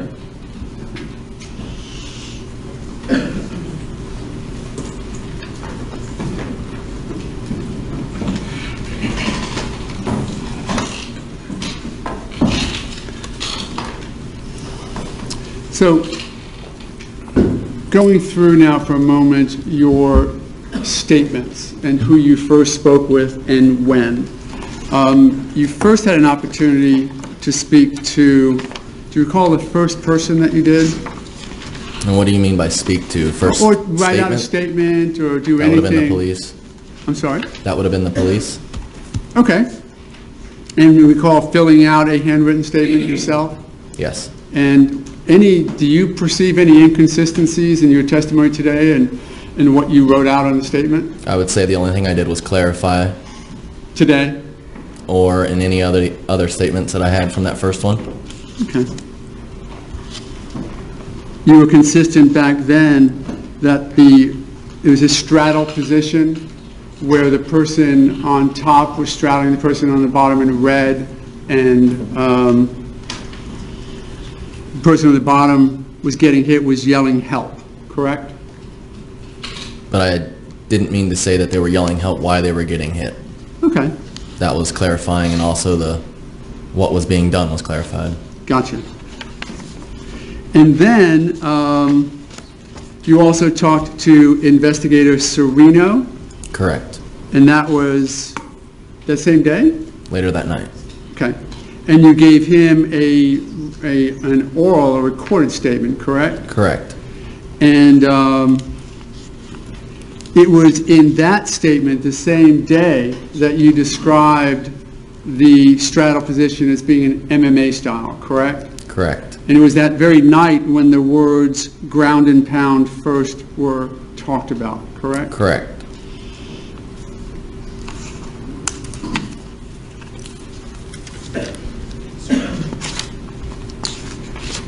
And then you also talked to the media, actually found you out, didn't they? I think next day or two? They came to my house every day and pretty much harassed us for the next 6 months.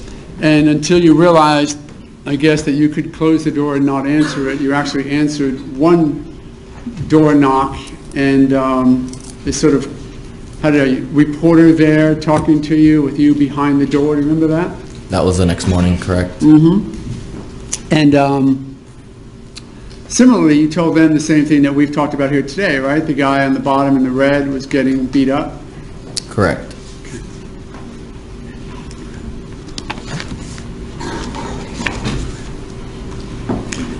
And also, as well, saying that at that point that he was yelling for help. Correct. Then about a month later, FDLE, John Batchelor, spoke with you at an extended interview where he went over the same information. I had another interview in between that with Serino again. Oh, you are right. Again, except for clarifying what was happening, no inconsistencies with the story that you gave the first night, correct? Just clarifying. And then we get to John Batchelor's conversation. Correct. He went into greater detail, correct, about what happened? Excuse me? He went into pretty good detail with you about what happened? In detail of what happened from my point of view? 'Cause he didn't Exactly, know. yeah. Yes, He had you explain a lot about it? yes.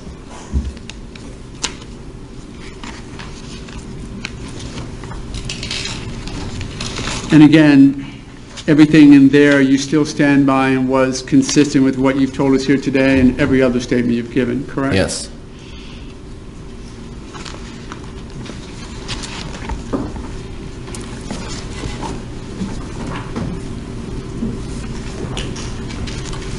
Tell me why you initially thought that this just, tell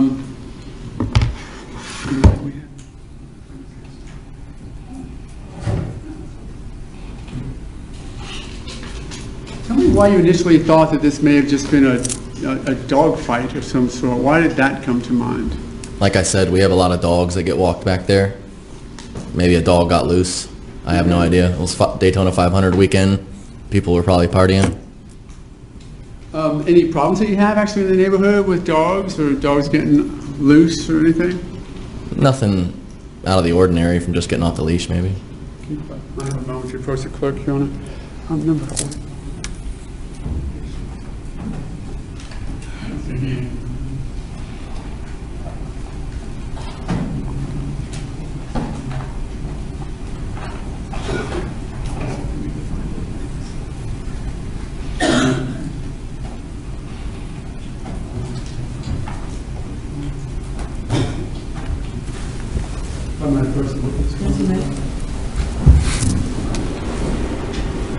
Let me show you what is in evidence as State's Exhibit 45. You can take a look at that for a moment. Do you recognize who that is? No. Now I do. Not at the time. Right, at the time you didn't. That person, is that the clothing that you saw that night? I can't say it's exactly the clothing, but it was definitely a red or a lighter color. Okay. Does that red seem like the color red that you saw on the bottom that night? Possibly. Okay.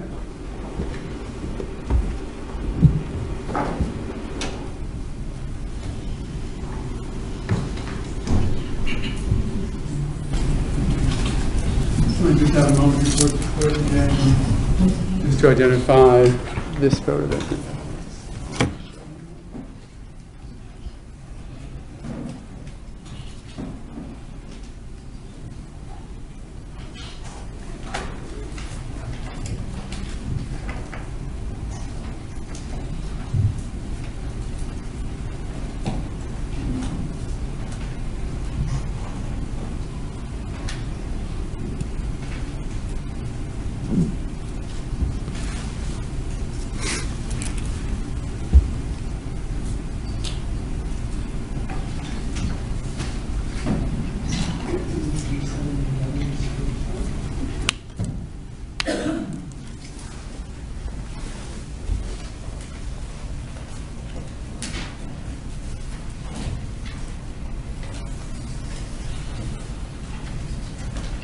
Rather than wasting time, Your Honor, what I think I'll do is show it to him, not publish it to the jury until I identify the number, just so we can clarify that. It's in evidence, I just can't find the number just yet.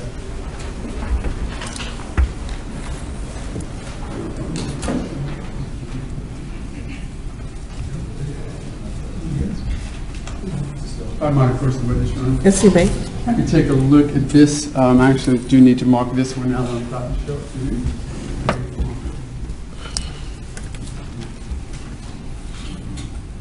Defendant's double E for identification purposes for right now.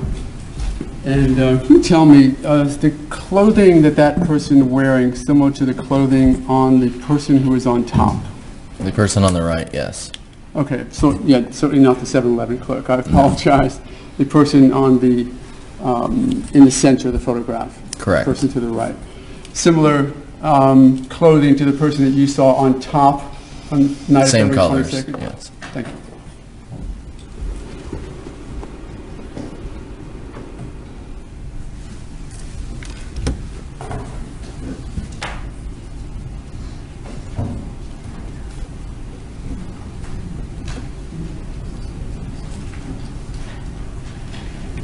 Without objection, I would like to enter that into evidence room. I would not, suggesting there's no objection, I mean if there's no objection. Is there any objection? I have no objection. Okay, that'll come in as Defense Exhibit 18.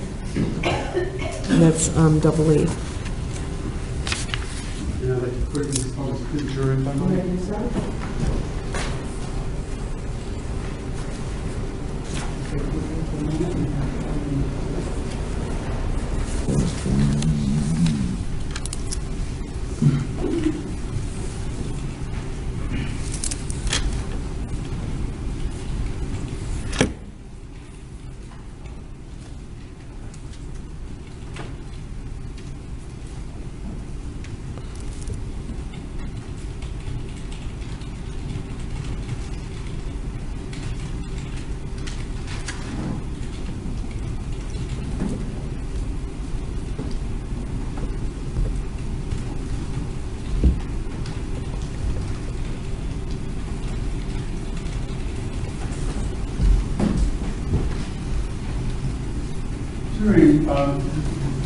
During your interview, you had actually prepared a sketch of what you saw that night. Do you remember that?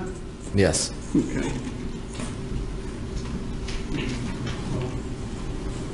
The objection to just putting this in as evidence is simply a blow. That's his face. That's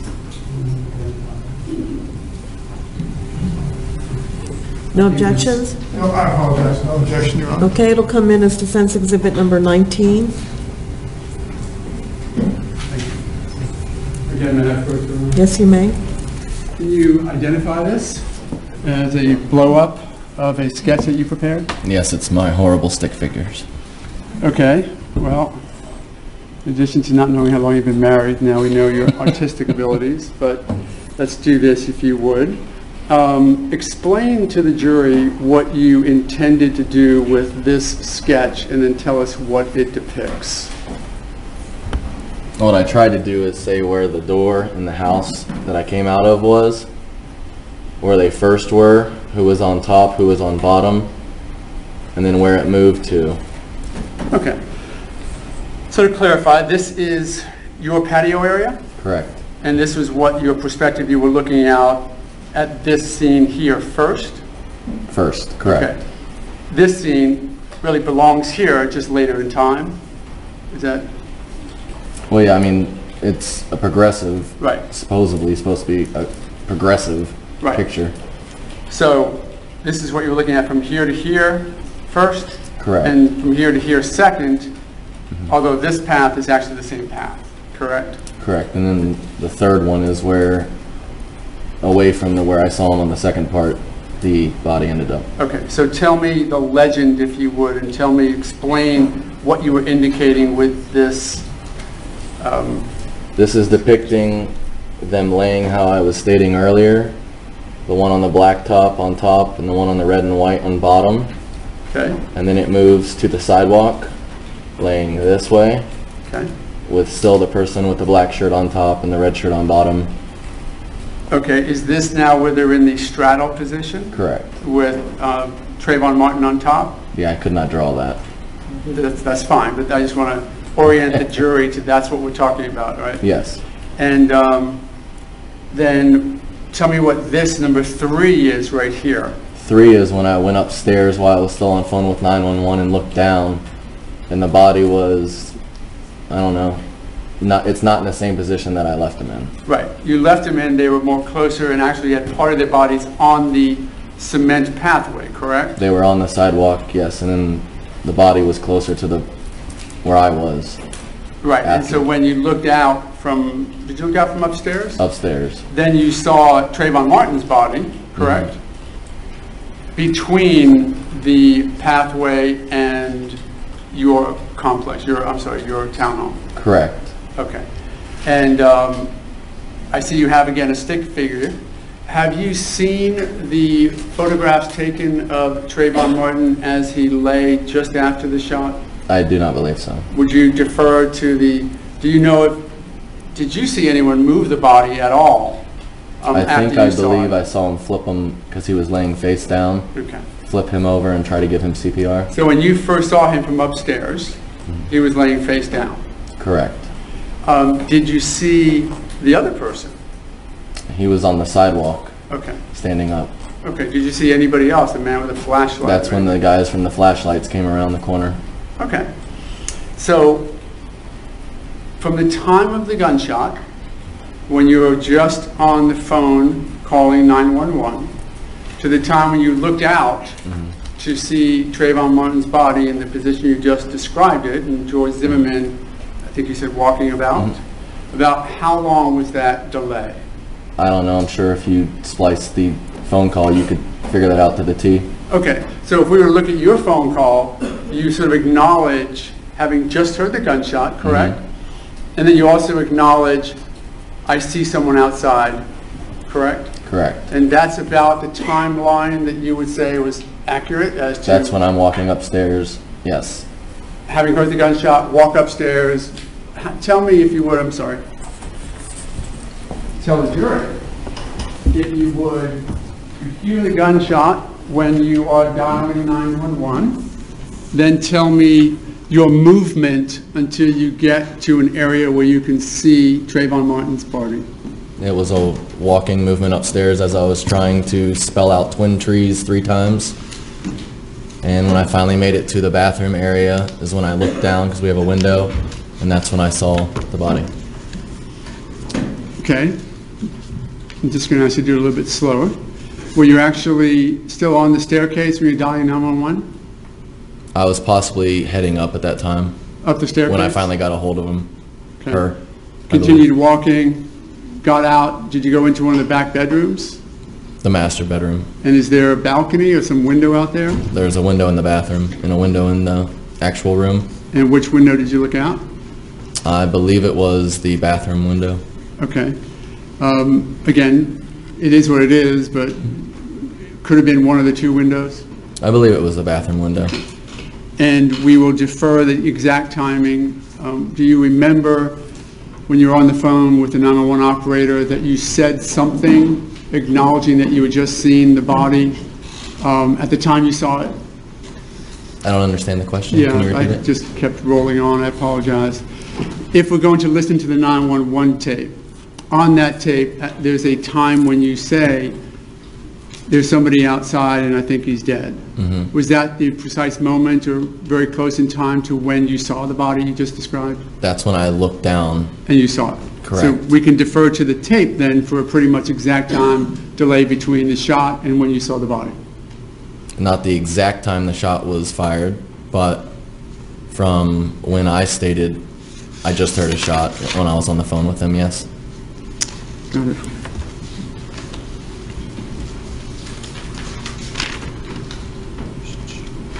I might have a moment. Yes, ma'am.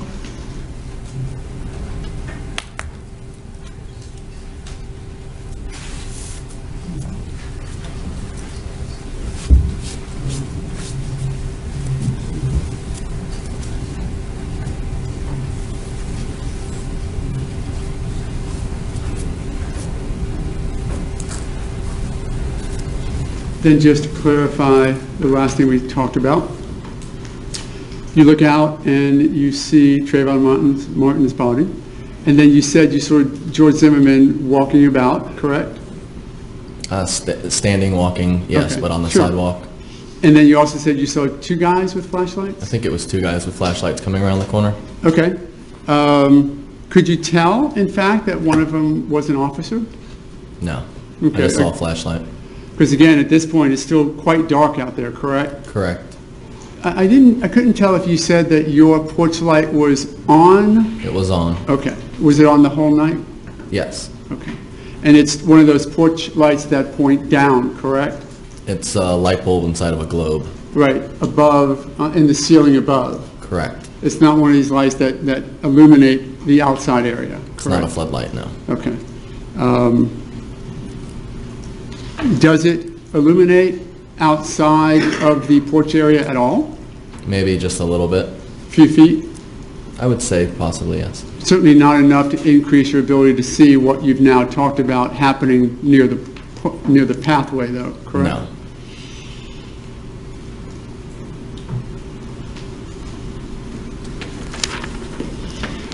And the voice screaming for help, however many times that you heard it, it was just one person's voice? When I heard it outside, Yes. I believe it was just one person's voice, yes. And you now believe that that was George Zimmerman's voice, correct? I never said that. Do I you said believe- it could have been his, but I was not 100% sure. I'm not asking for 100% certainty. I'm asking you to use your common sense and to tell us if you think that that was George Zimmerman's voice screaming for help, the person on the bottom. That's just my opinion. Nothing further, Your Honor. Thank you. Have you redirect? May I approach the witness, Your Honor? Yes, you may. I may borrow Mr. Guy's water, and may I borrow your water too? When you first saw them, sir, you saw like this, right? Correct. May I demonstrate this? Is this what we're talking about, right? Correct. You saw one person on top of the other. Correct. You don't know how they got there, right? No. The second time you saw them, one was on top of like this, but this person on top was straddling, Correct. right? But the feet were definitely, from your vantage point, to the right, as you drew in the diagram right here. Feet, yes. I apologize, yes, sir. Heads were towards, The heads were towards the T. correct. Is that correct? The T of the sidewalk. Yes, I apologize, the T is the sidewalk, correct? Correct. Okay.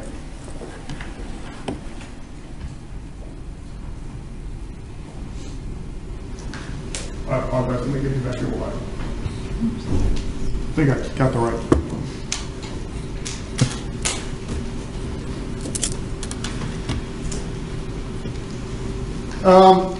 You were asked about statements you gave, interviews you gave. Forget about the news. You originally talked to an officer, right, at the scene Correct. that night. Then you ended up talking to a detective later on, correct? Correct. And then you ended up talking to somebody from FDLE, correct? Are you going in order of all the times I I think spoke I've to got that someone? right. Well, I'll skip the news right now. Okay. Right, you talked to somebody from FDLE. I believe I did another interview with Sereno on the phone as I well. apologize. Serena on the phone, right? And then you ended up at some point talking to me, and I took a statement from you, too. I went FDLE, then you, yes, correct. Yes. Is that correct? Correct. Okay. And would it be fair to say that certain questions were not asked of you at the beginning that were asked later on in the later interviews? New questions, correct. Right? Yeah. In the first interview, you were not asked to elaborate on certain things that later on at the end you were asked to elaborate, correct? Correct. In other words, nobody had asked you before whether you heard this, correct? No. And I asked you that, correct? Yes. And you did not, for purpose of the record, hear that, correct? No. In fact, what Mr. O'Mara said, not getting into, but he actually pounded on his cement here, you did not hear that either, correct? No. Now, one of the interviews I believe you gave with Sereno, Mr. O'Mara asked you about ground and pound. Correct. Do you recall that? Could it be that it was Investigator Sereno that used the words ground and pound and not you? I believe it was me because it was in my initial statement as well. Okay. So you initially, in the original statement to the officer, put ground and pound? Possibly. Okay.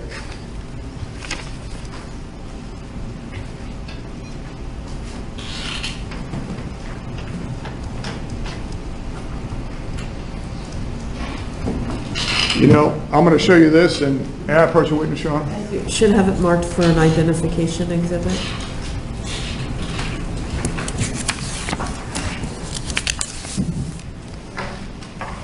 Yeah, we need a paper change here.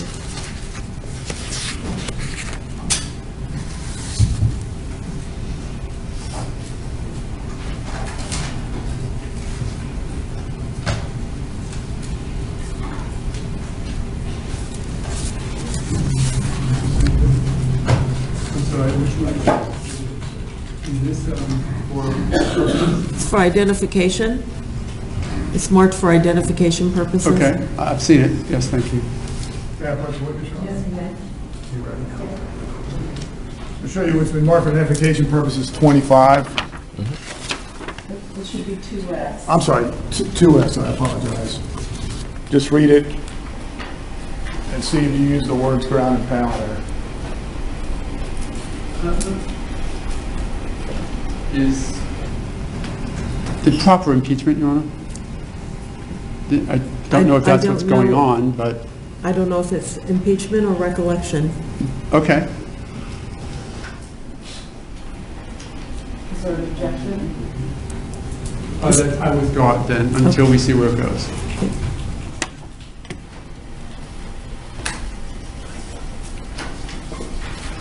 I say ground getting hit.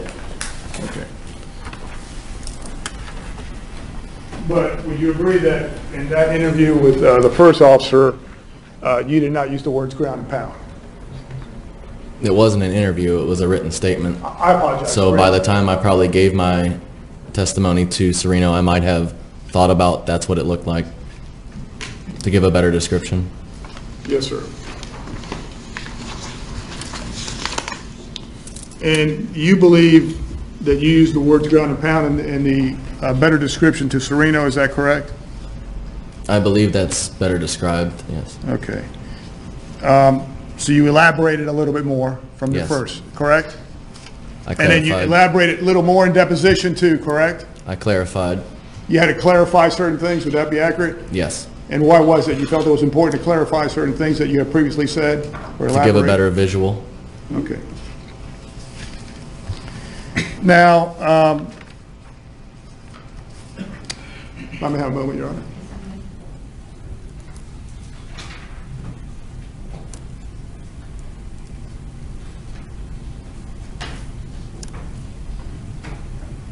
I apologize.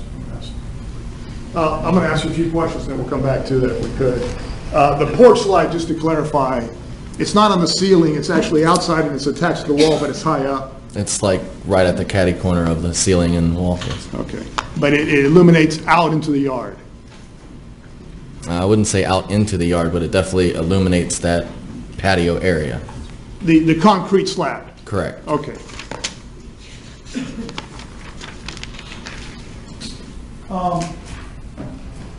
I'm going to have another object, marker notation. You mentioned an interview you gave to Sereno.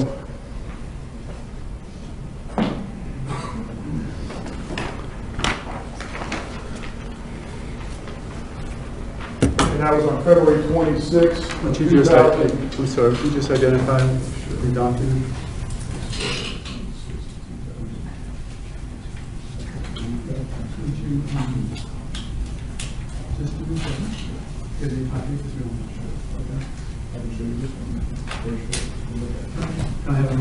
Yes, ma'am.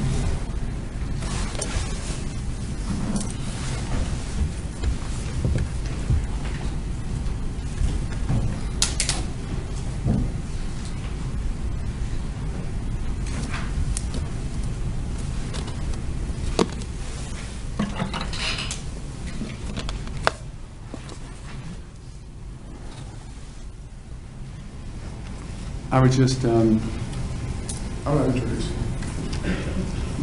I think that if there's going to be any questions about this, I would ask that the audio be used as the impeachment or refreshing, and the reason why is because... Okay, I don't, sorry. if there's an objection, I need to hear the objection.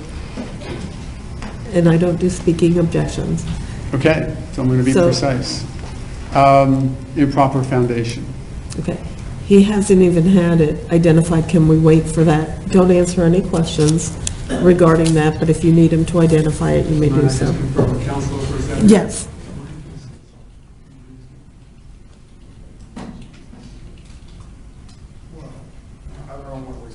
Let me ask you this. I'll be glad to clarify it. You gave an interview with Detective Sereno, right? Correct. Okay. You used the word MMA, do you Correct. recall? You believe you used the word ground and pound. I believe so. Could it If have not, been- I did say getting hit on the ground, which would be Okay. equivalent in MMA as ground and pound. Okay. Could it have been that Sereno used the word ground and pound? It could have been. Okay, thank you. But you, as best you could, in elaborating what you believe was going on there, used language based on MMA, what you had seen on TV and stuff like that. To give Correct. a better description. Yes. Is that correct? Correct. To describe the straddling position, one person over another. Correct. Okay. Did you mean to imply by that there was actually blows inflicted like they do on MMA? Correct. But did you actually see those blows going? I only saw downward movement. You can't say that there was actually blows inflicted on the person on the ground. I could not see that. Okay.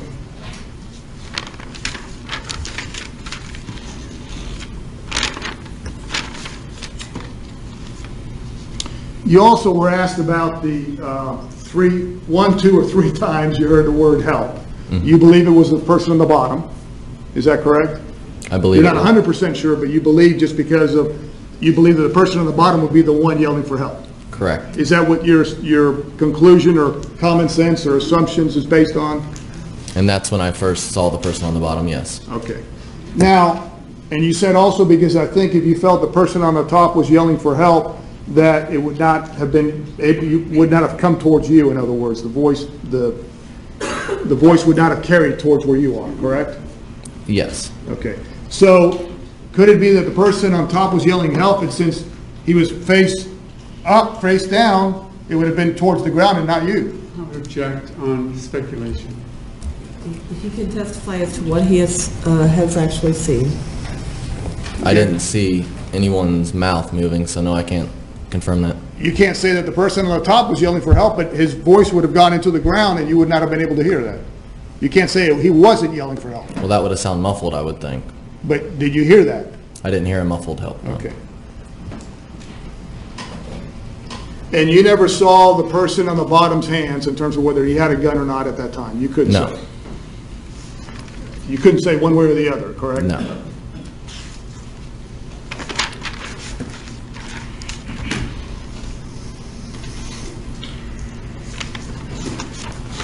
And did I understand you correctly when you responded to Mr. Romera's question that you can't say whether the person at the bottom was trying to get up, correct?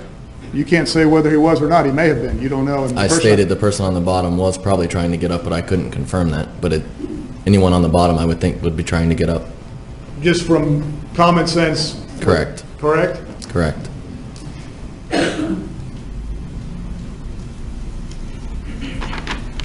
In the several statements that you gave, I know you gave several statements, I guess you felt the need, or you weren't either asked questions to specify certain things that you later were asked, correct? Is that correct? By the investigating agencies or whoever, correct? Correct. Or you felt the need that you needed to clarify or elaborate on certain things? Is that correct? Yes, so words weren't put in my mouth, yes.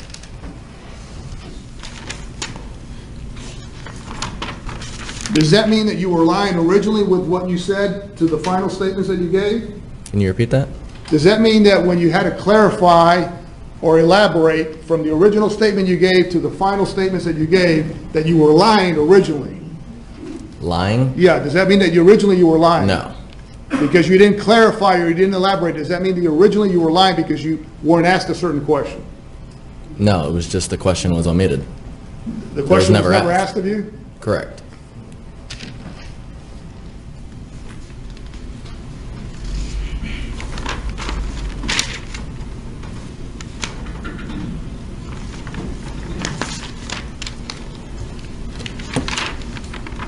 Let me have a moment. Yes, you may.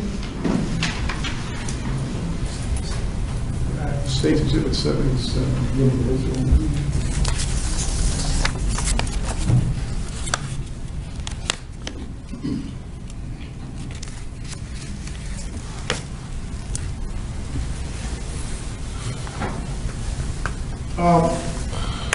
May I approach the witness, Your Honor? Yes, you may. Mr. Good, you mentioned at the very end of, or towards the end of Mr. Romero's cross-examination that you had gone upstairs and I think you stated you looked out and you saw what you now know is the victim, Trayvon Martin, on the ground. Is that correct? Correct. Okay. And then at some point you saw the person you now know is the defendant, Mr. Zimmerman, standing up, correct? Correct. And then you saw one or two guys with flashlights. Correct. Is that, do you remember that? Yes. Okay. Let me show you State's Exhibit 77. You recall when you looked out, Mr. Martin being like that? No, it was opposite view, so I would be looking the opposite way. But yes, the body did look like that. The body looked in this position? If I was standing over there looking that way, yes. Okay.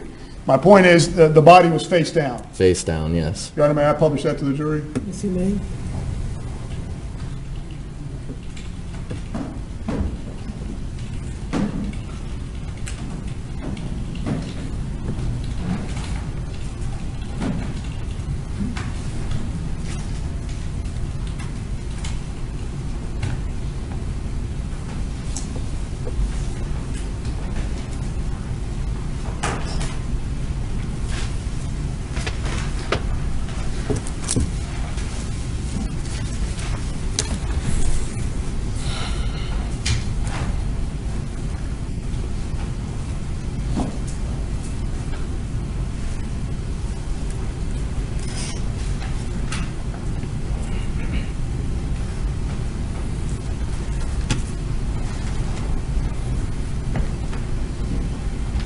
And Mr. Good, just make clear, State's Exhibit 77, your vantage point would have been different, but the body was in this position, in other words, face down. Correct. And you talked a lot about MMA. Are you MMA trained at all? I don't think I'm in shape to do that now. Okay. And do you know whether either Mr. Zimmerman or Mr. Martin were MMA trained at all? I didn't know either people. Thank you. No further questions. Just a few on the new areas that we're going into. Do we need, anybody need a break? Yes, okay. Can we, It's going to be about 5 to 10 minutes, but no more Can than you that, wait? but your call. okay, go ahead. You can wait. I'll talk to the jury, not you. Go ahead. Okay, I'm sorry, Ron. Thank you. If I could have this marked here. You marked it, do you not? Yes. Oh, okay. It's State 2S. Objection to moving your debtors? Pardon? Objection to moving your debtors? Yeah, it shouldn't be moved to that, so just to clarify, so he can read it. Well, okay, may I approach the witness? Yes, you may. Is this a copy of your statement given that night, most contemporaneous with what was happening? Yes. Is that the document that you were questioned about as far as what words you used and how you wrote down what you perceived the first opportunity that you had to perceive it? I wasn't questioned about it, but I was given it to write a statement. Okay, and that is accurate, is it not, as you wrote that night? From what I saw that night, yes. Okay. I'll move this into evidence, Your Honor, as our next exhibit. State objection, Your Honor. Okay, please approach.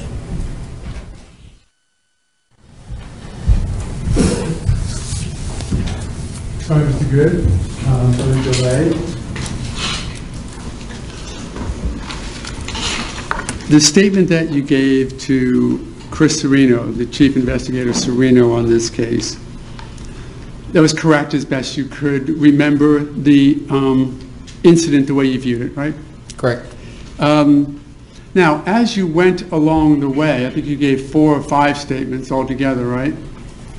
Probably. Yeah. They were all somewhat different, would you agree? What do you mean different? Oh, they weren't exactly word for word, each one of them, were they? I think Mr. Delarianda said you would clarify certain things, correct? Yes. Add to what you thought needed to be added, correct? Add but not change. Sure.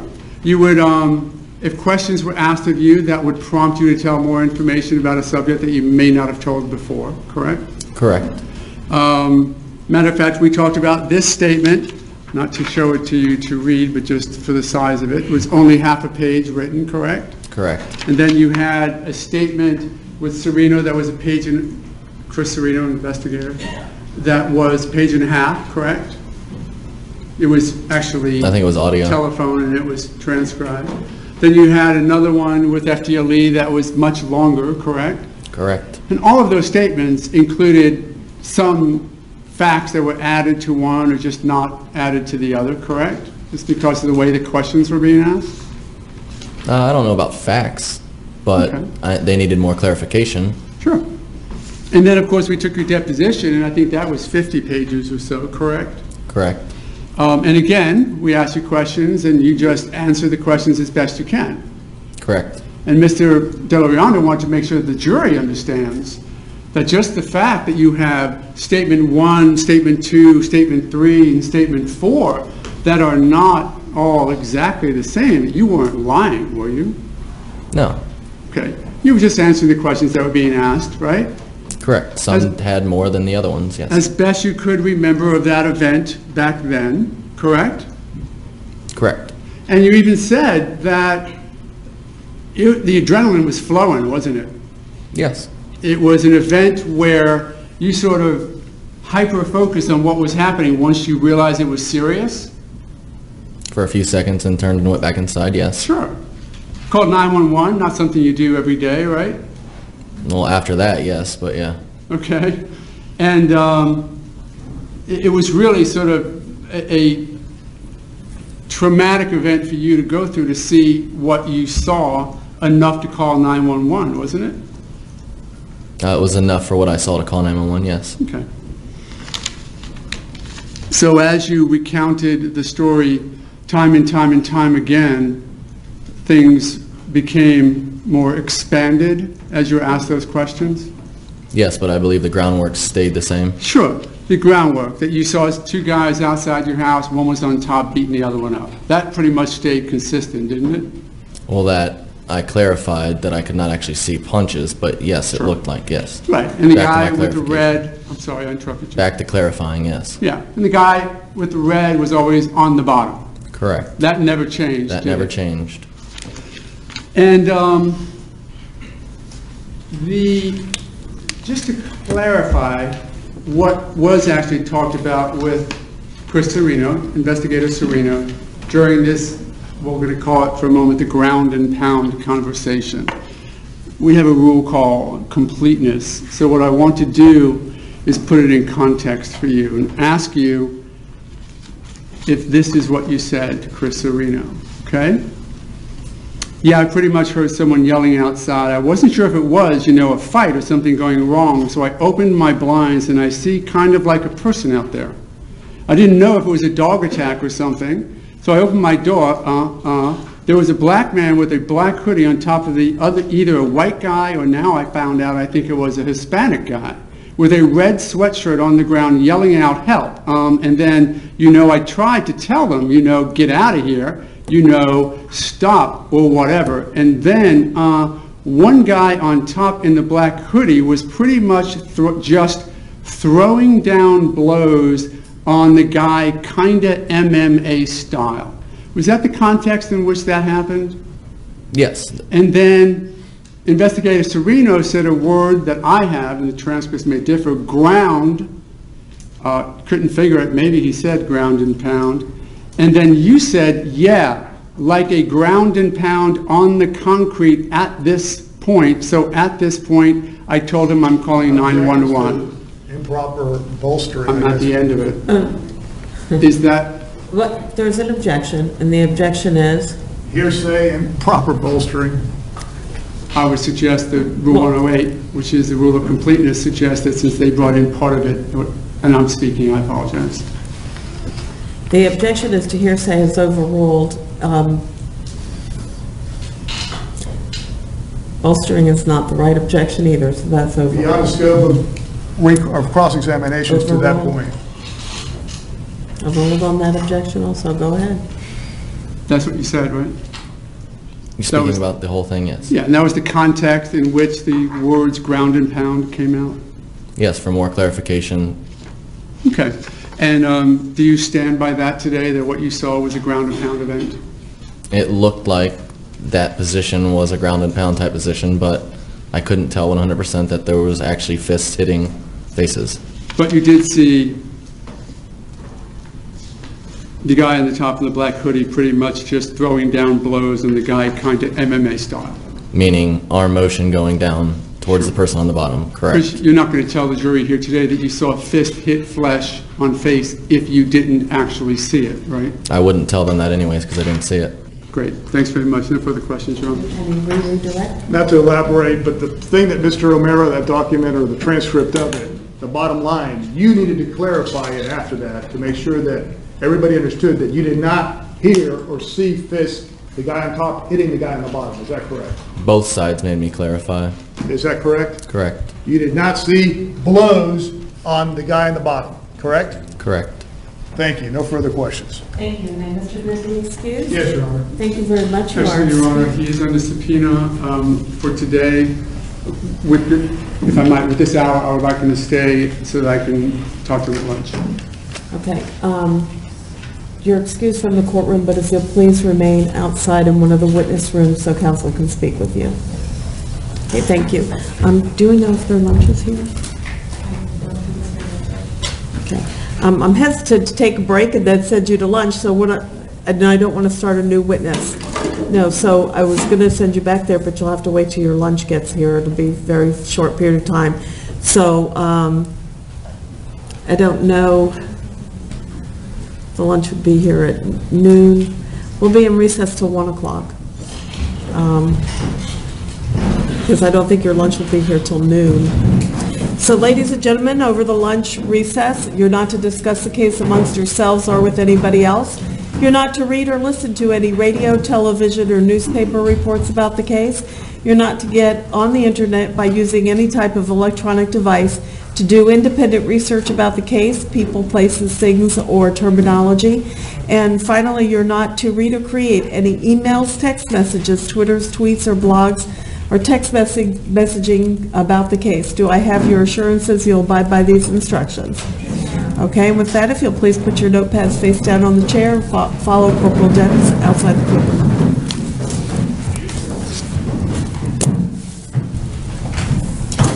Please be seated, counsel. Is there anything we need to take up before we recess for lunch? No, Your Honor, thank you for the additional time for Mr. Amara and I to do what we need to do. Okay, thank you. Court will be in recess till 1.